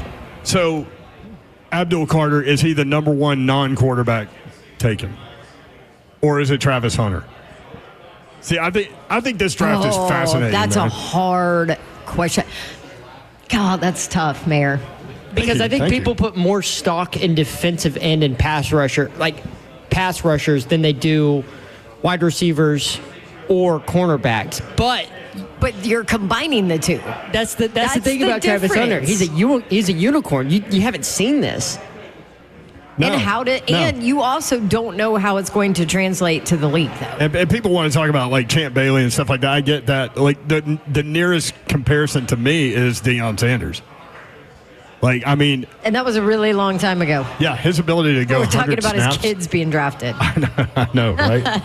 But that's kind of the skill set, and he had that offensive package, and it was basically just get the ball in his hands and get him in the open Let field. him work. Yeah. But that guy was a phenomenal talent. I think. Go ahead. You're just looking for players that are intangibly rich and that will elevate your ecosystem. I let you go ahead to say that crap. I'm about to ship you to Jacksonville. You can hang out with the GM. I like that guy. So Kent in the chat says, if you take a defensive end number 1 overall, he better be J.J. Watt, T.J. Watt, Myles Garrett in his career. Or better than. Exactly. I don't know if he better be that level. I don't know if Abdul Carter is going to get to that level. I don't either, because he's also only done it for a year. And my concern, too, was I saw moments, and this is one game I'm talking about, and everybody can have a bad day, and it was so cold there that day and miserable. So, I mean, and he didn't have a bad day. I interviewed him after the game for my his stats interview. were great. Like, his stats were great. He did great. But there were a couple of moments where I felt like he got handled in a way that a player of that caliber should never be handled by an offensive lineman from, sorry, Lashley, SMU. Lashley, for now, SMU. I think that's fair. Kent also said about Will Levis hitting the back wall here at Twin Peaks. He said if NWI was catching, yeah, he could do it. It's true. Because MWI is my favorite. He is. Is he going to be here next year? I believe that he will. Okay. Abdul Carter, when we come back, talking about his meeting with the Titans. How did that go? That's coming up. Stay tuned. 3HL. If you want in, 615-737-1045. Brent Doherty, Babsy Davenport. We're live at Twin Peaks in Rivergate. 3HL 1045 The Zone.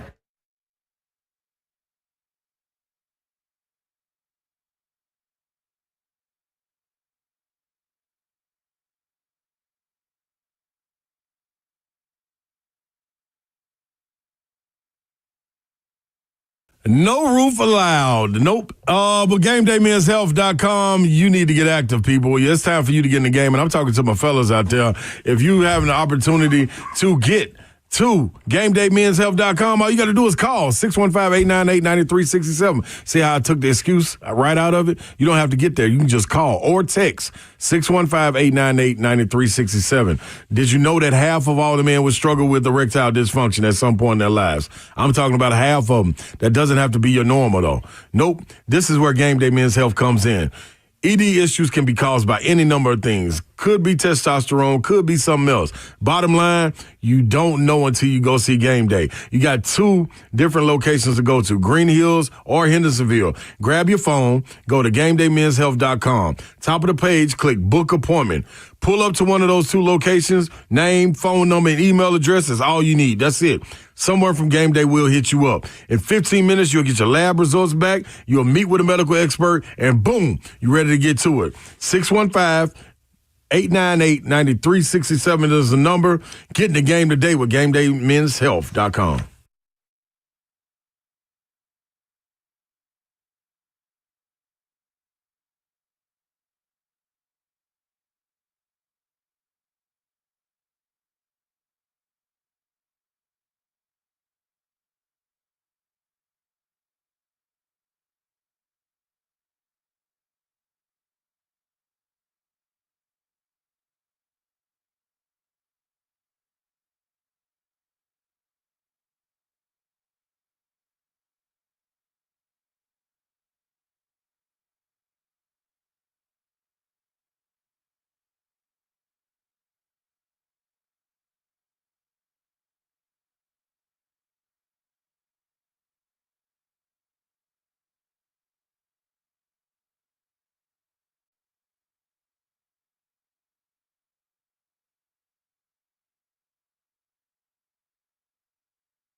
growing.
Three HL 104.5 The Zone Wednesday edition, rolling through the week, man.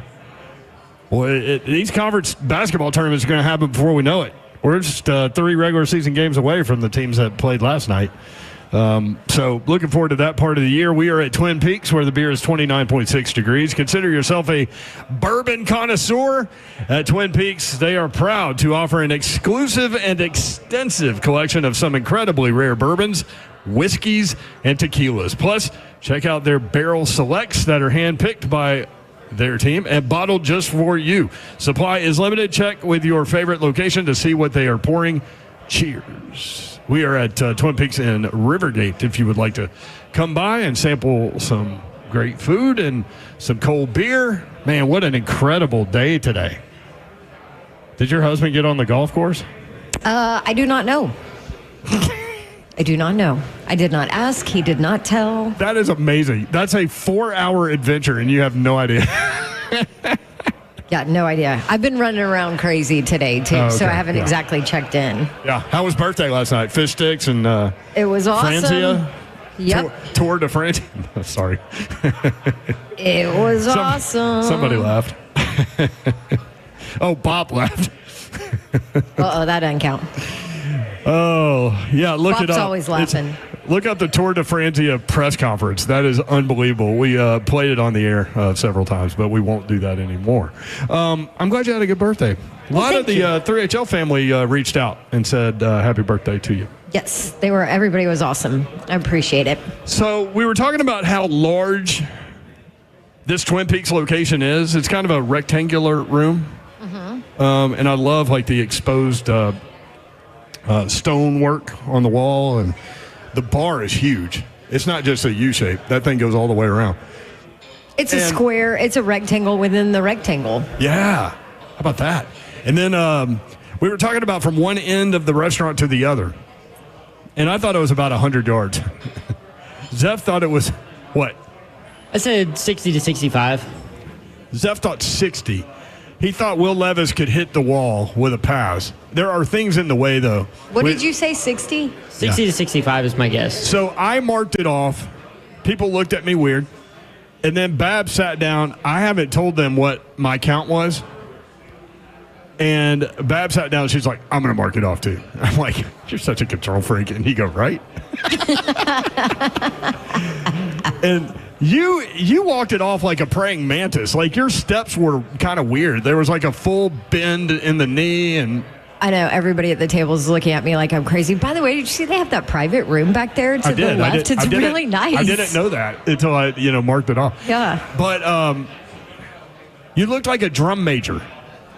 Because I am, as much as I like to think I'm taller than I am not 6'3" like you are. 6'3". Oh, thanks for that. What are you? I used to be 6'2". Okay, 6'2". We'll go 6'2". Whatever. So But as you know from going to the doctor, you get you shrink a little bit as you get older. Right. Yeah. So I always say I used to be 6'2". Yes. So I'm well aware that my steps have to be bigger. So I marked it off at. Remember, Zeph said 60. I said 100. I marked it off at right at 60. Okay. Right at 60. Dawn thinks she got it wrong. I'm going to go ahead and say that. But what did you mark it off at? 57. I mean, pretty close. No, I said I was wrong. I said it's further than 60, but less than 100. I was wrong on that. Zeph was right. It's kind of annoying when he's right. I mean, he's on a roll. He's 2 out of 3. Yeah, but he screwed up a million times yesterday. Like twice. Like twice on little stuff. Listen, I mean, I remember it. What else was I right about today? Nothing. No. You were right about one of the snow totals. Oh, yeah, that's right. Being under, and you were wrong about one of the snow totals because we got an adjusted number the next day that saved us. Bunk. Wow. Talk to the people at the airport. That's all I got to tell you. So mine was 57, yours was 60. That's about right. That was pretty good. Oklahoma hired Jim Nagy, who was the executive director of the Senior Bowl, as football general manager. Who's taking over the Senior Bowl? Well, my question is, how much are these general managers getting paid in college football? For him to leave the executive director of the Reese's Senior Bowl to go be a general manager of a college football team? Now, I do know North Carolina is paying Michael Lombardi, who used to be a general manager in the NFL. We've had him on 3HL at the Super Bowl before. Per on3.com, $1.5 million. I mean, these athletes are getting paid millions and millions of dollars. True. So, and you have to... You honestly need somebody. You need a GM now in college to be able to look over a roster and deal with movement and transfer portal and contract negotiations. Right? You need all of that, especially if we're moving to the point where the schools are involved with payment. And it's not just these. Are we it's not just these collectives, Are we going to see schools like go bankrupt? I remember this. I remember when I was at Tennessee, the football budget was separate from the entire university. Okay? So the law school at Tennessee, my mom graduated from Tennessee Law School. The law school at Tennessee was about to lose accreditation back then, and they were going bankrupt. And they had to borrow money from the football program. Oh, wow. To stay alive. And I just thought, like, I never thought about all of those budgets being different, but Tennessee football had to bail out Tennessee Law School. That's crazy. Isn't that crazy? Yeah. Philip Fulmer was there when that happened. Football was king. Rocking it then. 615-737-1045. You do see, what was it, Texas, that made $7 million? I don't have that article. That's what I was just texting her to ask her if she still had that article. I was wondering what y'all were doing. Yes. Yeah, they made like however many million, like $707 million. I think it was 323 whatever million it was. Is how much they spent, and they brought in 330. So they made $7 million. Like that's gonna get you. But brought in $330 million. That's like I've gotten locked in. I'm watching these bar rescue things on television. What? Yes, Paramount TV. And whoa. This guy goes in, and it's Do like... Do you just watch episode after episode of Bar Rescue? Well, a lot of times when I'm working, I'll watch movies, but in my current state, I found this show, and I just had that rolling. But it'll give you anxiety, especially if you've worked in that industry, which I haven't, and it gives me anxiety. But he goes into this bar that's like about to go under, and they go through the kitchen, and it's like there's a rat in the grease bin, and like, I mean, it's gross. But he totally fixes it. And so these guys, like this one bar, he was like, you made $2.1 million last year and lost money? So, I mean, that's a real thing. Like, you can make I almost said a Shiano ton of money, but almost said it.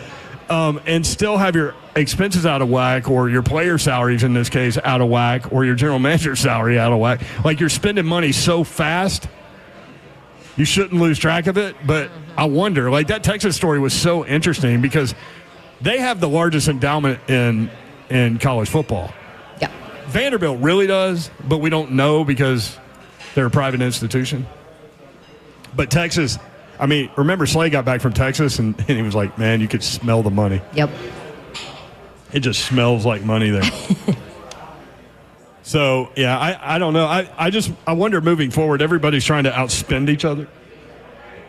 All the guys on the video trying to outdance each other. College football is everybody's trying to outspend each other.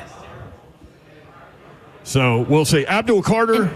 Well, go ahead. It doesn't help that, these athletes can threaten to transfer if you don't. I mean, Tennessee's this is now the third. I don't know if you guys saw this. Ricky Gibson, yes, the third cornerback out of Tennessee, has plans to enter the transfer portal. Most people take it as a sign of what Abdul Carter and what Mike Matthews did in the fall, and is that he's saw what they got and he's like, okay, well, I want mine, so I'm going to request a transfer if they don't, pay me what I want.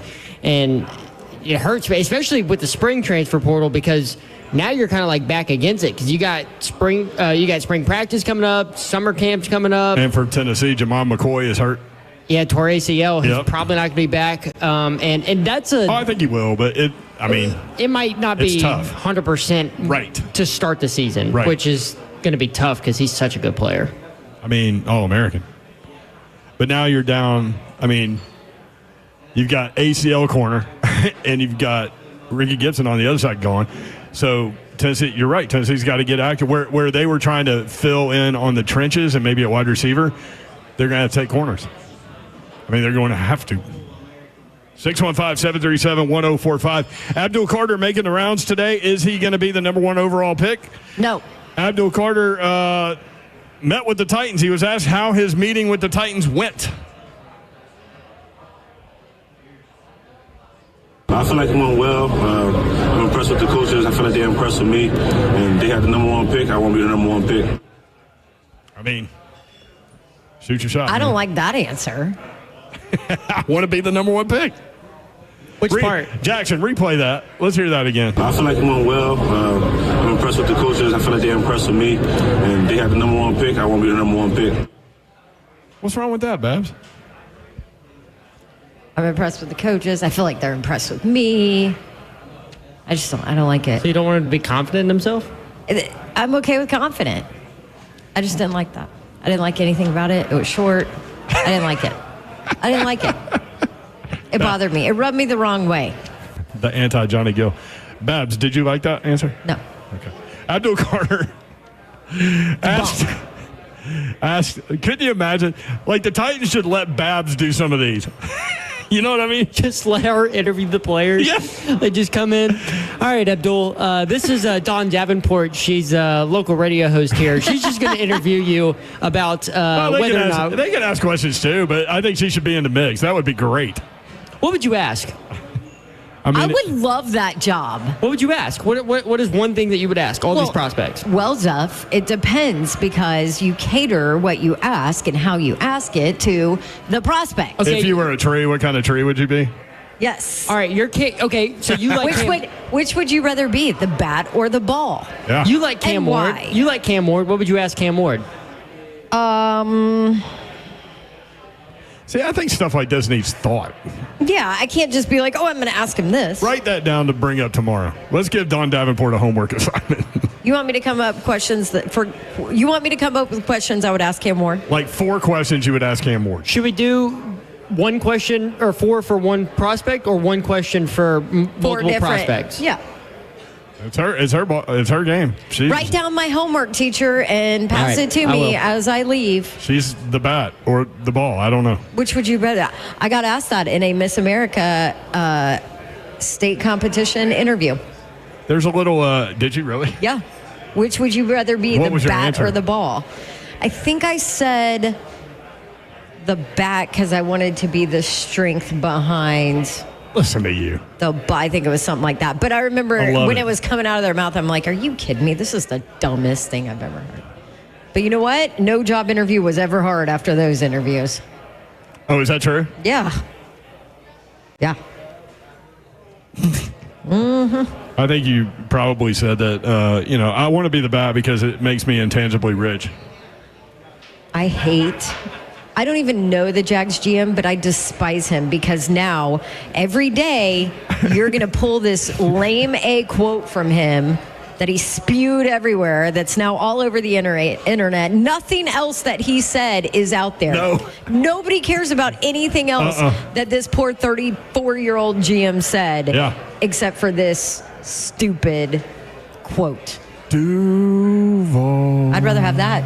I'd rather hear that 12 times than intangibly rich. Thank you. Duval. Yeah. Slay did it really well. Yeah, he did. It was kind of creepy. But I've always heard you either play the ball. These are good ones. Hold on. My 4 prospects are Cam Ward, Abdul Carter, Shador Sanders, and Travis Hunter. Those are my questions. And you get one question each, or what are we doing? I don't know. It depends on what kind of mood I'm in tonight. How much Miami you've got in that glass? That's right. At least one question each. Okay, deal. I've always heard you either play the ball or the ball plays you. Like as a life thing. I've never heard that. Have you? Well, you have now. No. I think that's He's 20. He's like 12 years old. Does that reference baseball? That seems like a baseball reference. I mean, there are baseball isms. Maybe that's one of them. I don't know. But yeah, you play the ball or the ball plays you. No. You choose. Abdul Carter, what position does he see himself playing in the NFL? Yeah, definitely defensive end, edge rusher, but I feel like I can play wherever my coaches need me, and wherever they feel a need, that's where I play. Great answer. Great answer. Is the most boring and it's also right answer. It's also wrong. Like, if I want you to play tight end, you going to play tight end? And that's it. I want you to play safety, Abdul Carter. He ain't doing that. I think it was more referencing whether or not he would be a pass rusher or if he would, go back to what he did prior to first at Penn State and play off ball. Don't let the truth get in the way of a good story. Yeah, middle of the field. This was the first year he put his hand in the dirt. That's right. Doesn't Micah Parsons sometimes get in the middle of the field for the Cowboys? Yep. Now, let's go back to... And that is where, Carter was really good at that for Penn State. Now let's go back to our conversation with Coach Mack about Javon Curse. Javon Curse played safety in high school. Remember I told you that? Yep. Played linebacker at Florida. He didn't put his hand in the ground until he got to the NFL. And look what he did. Can Abdul Carter be Javon Curse? Oh, my gosh. Now that... I didn't know that. He just made the case for Abdul Carter, and you hate it. I hate it. You hate it because he just made a great case for Abdul Carter at number one. Javon Curse didn't put his hand in the dirt until he got to the NFL. Nope. He was on the line of scrimmage he's a freak. But he was standing up. He was a freak. I guess we'll see what Abdul Carter. No, I guess we won't. We'll have to wait till his pro day to see what his physical. He's not doing any physical stuff, right? No. No, he actually asked about where his rehab and his current health is today at the It's combine. been good. I'm really just starting to heat it up right now. I just got cleared to really start training, start working out again. So my next couple weeks look like just me getting ready for my pro day. And once I get to my pro day, to perform at an elite level. Did you put like a number, percentage to your health right now? Like 90, 100? Yeah, probably about 90% right now. But these next couple months, this next month, I feel like is where I really get to start getting close to 100. That's right. If you haven't been working out, you're not going to run a 40 or do any of that, right? No, you don't want to tweak anything. You're probably not going to weigh or do any of that either, right? I wouldn't want to weigh. Javon Curse. Especially not him. His rookie season, Javon Curse, 14.5 sacks in 16 games. Oh, my gosh. As a rookie. I was talking with... he was a freak. 26 sacks in his first 2 years. 10 forced fumbles. 10 forced fumbles. It's because his hands are massive. Well, he was kind of strip sack. Yep. I was talking with Zach today before, as I was prepping for the show, and we both agreed that Abdul in his video or in his combine video looked a little heavier than he did playing on the field. We don't know if that was just him out of uniform, because I don't think we've seen him out of uniform, but he looked a little... Like pudgy, and not pudgy because he's not pudgy, right? But like he's trying to put weight on, or like he hasn't been able to exercise, so he's getting a little fat. Zach said it looked more like he was trying to put weight on so he could turn it into muscle. Okay, which I get because I thought he was a little light in the britches. That's what I'm doing. Yep. Yeah. Yeah, me too. Which could be another reason why he's not doing the weighing stuff, because he's not at the weight he wants to be, because he's still working through that. Oh, I would. If I'm coming off injury, I would absolutely not weigh in or do any of that. You know what we should do? I just had a great idea. As a show, we should meet up every morning after you get the kid off and all that. We should meet up every morning and work out together, all three of us. That sounds awful. No, Slay? Why would we do that? Slay's got all that hip problems and stuff like that. Yeah, we'll bring Slay. All four of us. Bob, you want in? Bob's in. Wait, what? No, I'm not in. What are we going to do? We're going to turn my fat into muscle. Well, guess what you need to do? What? Run. You want to run the marathon? I'll sign you up. I got you a spot for free. You in the damn marathon. I will run that marathon when you run that marathon. That's always been my position. I walked up the stairs yesterday. When you, on your birthday, if you're older, you're like, oh, man, I hate aging. It's not fun, whatever, all those things. I walked up the stairs yesterday and I could hear my knees crunch. Like at one point, this happened like a while back. That sounds like bone on bone, dude. Yes, it's like volleyball, old school knees or whatever. That's how you fell down the stairs. Your knees gave out. Yeah, it was only one stairs. It really wasn't like trying to help you out. I would love to blame it on something, but I just got my You could blame it on the rain. Locked up. Okay, Millie. No. This happened to me before where you could hear no, I'm not breaking. I'm telling a story. Just hold on, Zeph. Can you tell the next segment? No, just hold on. We're 2 minutes past the break. I don't care. Hold on, wait a minute. By the way, my daughter was singing songs this morning, and it was, I don't care. I'm like, oh, crap. She got that from her mama. Anyway, I had to look on the bottom of my shoes to make sure there wasn't tape on the bottom of my shoes because I thought there was something on my shoes. But no, it turns out it was my knee. It was my knee crunching every time I took a step. So... No, I'm not working out with y'all in the morning. We can also Get out of here. We can give credit to Hadley's colorful vocabulary to her mom, too.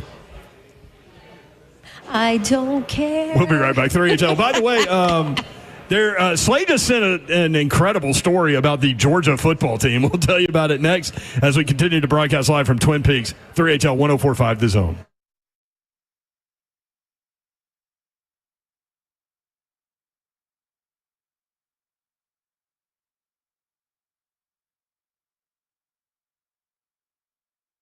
All right, I want to tell you about Zen Sports VIP Players Club sweepstakes they have going on. Here's the deal. Zen Sports will reserve several VIP tables at Dierks Bentley Whiskey Row every other Saturday. It's already started if you are a part of Zen Sports and the VIP Players Club. So go check it out. Sports betting right here in Tennessee. They're the newest one, and they have this VIP players sweepstakes that I always tell you about. You sign up with Zen Sports with my code DAWNTN, DAWNTN, and guess what? You get 500 extra bonus entries for this sweepstakes. And this month, the grand prize winner is going to win 2 VIP tickets to the men's basketball conference championship game right here in Nashville, and a $10,000 bonus bet on any tourney game or a $10,000 cash alternative. So sign up with Dawn TN. You get 500 extra bonus entries. You earn an entry on every bet you place, every dollar you wager, and you earn 10 times the entries on any parlay bet you make. You want to know some of the rules? Go to zensports.com/sweepstakes for a full list of rules. Zen Sports, where betting just got better. A gambling problem? Call 1-800-889-9789. Got to be 21 and older and located in Tennessee. $5 minimum wager to qualify for entry. Terms and conditions apply. Qualifying wager for a wager entry must have minimum odds for any leg of the entry of at least minus 250 or worse American odds.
3HL 104.5 The Zone. Britt Doherty, Don Davenport with you. Slay Dog will be on ESPN2 tonight.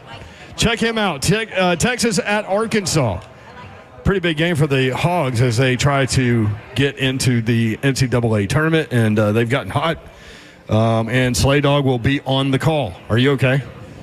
Yeah.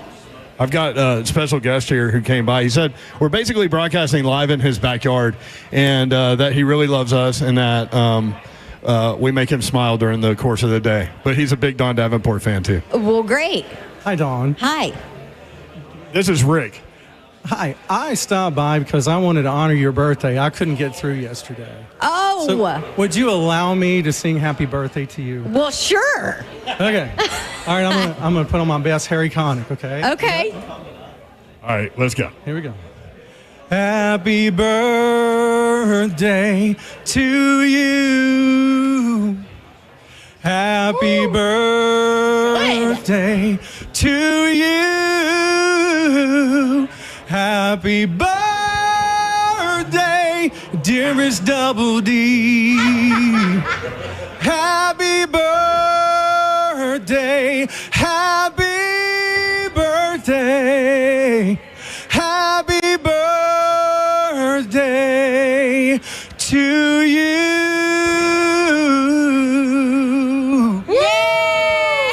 Wow. Rick, got a boy. Thank you, Britt. Happy birthday, Don. Thank you. That was Love you. awesome. Thank you. Thank you. You guys are broadcasting in my backyard, so I had to come get a beer and honor your birthday a day late. Well, thank you so much. I think Johnny the Poet has some competition. I think so too. Oh, I think gauntlet so too. thrown. Yeah. I love it. Hey, thanks for coming out. You're welcome, Britt. Thank you for letting me honor you. Thank you. That was phenomenal. How about God, that? there's just hidden talent everywhere in this city. Freaking Nashville, man. My man just came in to have a beer, and next thing you know, he's singing happy birthday to Don Davenport. Like really well. I mean, Good job, Mike. incredibly well. He could have just won American Idol right there. Is that thing still I don't going? think I've ever been. Yeah, I think so. I don't think anybody has ever sang happy birthday that well to me. Ever in my life. In my 29 years of life. This is a lifetime moment for you to be serenaded at Twin Peaks in Rivergate. It will probably never happen again. So that was the second person to sing happy birthday to you? Because didn't Baby Babs sing happy birthday to you? Baby Babs and Patton, the dog, sang that's it right. last That's night. right. Yes. I had to stop that video when I saw Patton. That dog, man. Mayor is terrified of my dog. Yeah, he tried to attack me the other day, or like a month or 2 months ago. Well, your husband's like, Travis is like, no, man, come up on the porch. We'll go in the side door. And I'm like, no, dude, I'm not going anywhere near that place. So I said, where is Patton? I don't even care about the other ones. I'm like, where is Patton? And he goes, no, dude, he's put up. He's put up. We go up the freaking deck, on the deck. Here comes Patton running through the back door. I'm like, Travis? So did he attack he got you? out. He tried. I will defend myself. He did try. He went after him. He's the sweetest rescue dog ever. He's just a little. See, you got to put rescue dog in there just so I feel guilty. That's right. But That's right. no, I mean Cujo was a thing. This dog has like crystal blue eyes. Well, just one of them. One of them. Which makes it even creepier. That's the worst part. And they kind of point in different directions a little bit. Well, I put the birthday video on my Twitter. At Dawn Davenport TN, and so it's Baby Babs singing happy birthday to me, and then it's Patton coming in, and you can see how vocal he is, and how loud his bark is. Sometimes it's intimidating. I mean, he has chased mailmen and like Amazon guy down the street. Yes. He has like single-handedly annihilated bunny populations. Oh yeah, that's a real thing. Yeah. I gotta watch him with the bunnies and the squirrels. He can't run anymore. He can't catch the squirrels anymore. So squirrels got game, man. It's hard to catch those things. Oh. They don't run in straight lines. No, but he's caught them in the past. Wow. Yeah. Zeph, what you got from Slay? Slay passed along a story about Georgia football players and how much they're going to get. So apparently Georgia's athletic department is planning to pay football players at least $13.5 million in revenue sharing this upcoming year. That's a part of the expected settlement in the House settlement case. But while football and men's basketball will be getting the vast majority of the revenue sharing, Georgia said it is now able to add more than 100 scholarships to other sports thanks to the settlement terms. That's actually really cool that other sports are getting scholarship spots because of this. That's awesome. Thank you, Slay Dog. Look at him, man. He's got all these responsibilities down in Arkansas, and he finds a way to get a story to us. What is this landscape of college athletics going to look like in 5 years? That's what I'm saying. I wonder if schools just start overspending and get in trouble. It's going to have to turn into an NFL model where like a salary cap, where there's a cap. You have contracts I agree with that. Players are going to have to You're going to have to honor a contract. You need a governing body is what you need. And it's the wild, wild west. And unfortunately, the NCAA is not. I don't think the NCAA is competent enough to be that governing, I cannot pronounce that word, body. I get you. Governing body. There we go. I got it. You want to put an extra ing in there. I know. But yeah, I don't trust the NCAA to be able to handle this and get it to where it needs to be, at least not anytime soon. So if the Titans can't work out a trade for Harold Landry, are you good with redoing a deal? I don't think he's good with redoing a deal. Yeah. At that point, just cut him. Why would you be, though? Right, you'd release him. So yeah, I mean, we've said it for a long time that Harold Landry wouldn't be on this roster in 2025. Which is why I just was asking a question. Which is why teams would be really stupid to trade anything meaningful for Harold Landry because the Titans have already showed their hand. Right. They should have traded him at the trade deadline last season when he had no guaranteed left and no guaranteed money left, and teams could still use him for that season, and then they're out now. Well, guess what? They might have tried. It's true. They might have. It's true. We appreciate the fine folks at Twin Peaks here in Rivergate. We love doing shows with these guys. Are you looking for a job where you can have a ton of fun and make great money? Twin Peaks is the team for you. They are looking for Twin Peaks girls, cooks, bussers, barbacks, and more. Text WORK, the number 4, TP, to 850000 to apply. What you got? Oh, Dawn, your giveaway. Do a giveaway real quick. Let me give away some tickets to AAU. Athletes Unlimited Pro Basketball. I am giving away on Winning Wednesday to caller number 5 right now at 615-737-1045. 2 tickets to see this weekend's games at Nashville's Municipal Auditorium. This is the last weekend that you can watch these women play ball, and it is amped up. It's so good. It's world-class talent, and now it's playoff intensity because they've got 3 games more this weekend. I will be there on Saturday as well. So come see me and come watch some really good basketball. Alicia Clark, Sydney Colson, Lexi Brown, Isabel Harrison, and much more. Tickets do start as low as $20. Get you access to both games of the double headers, post-game autographs, activities on the court, and more. Go to auprobasketball.com and buy your tickets today. We absolutely love everybody that came out here to Twin Peaks to hang out with us, and we really appreciate you guys watching or listening, however you consume the 3HL content. We do appreciate you. We certainly appreciate you including us in your lives. We do not take that for granted, nor do we take that lightly. Hope you have a great night. It's still light outside. Yeah. Good night. God bless. See ya. Wouldn't want to be you unless you're Rick singing happy birthday. Woo! Check y'all tomorrow. Slay will be back. Later.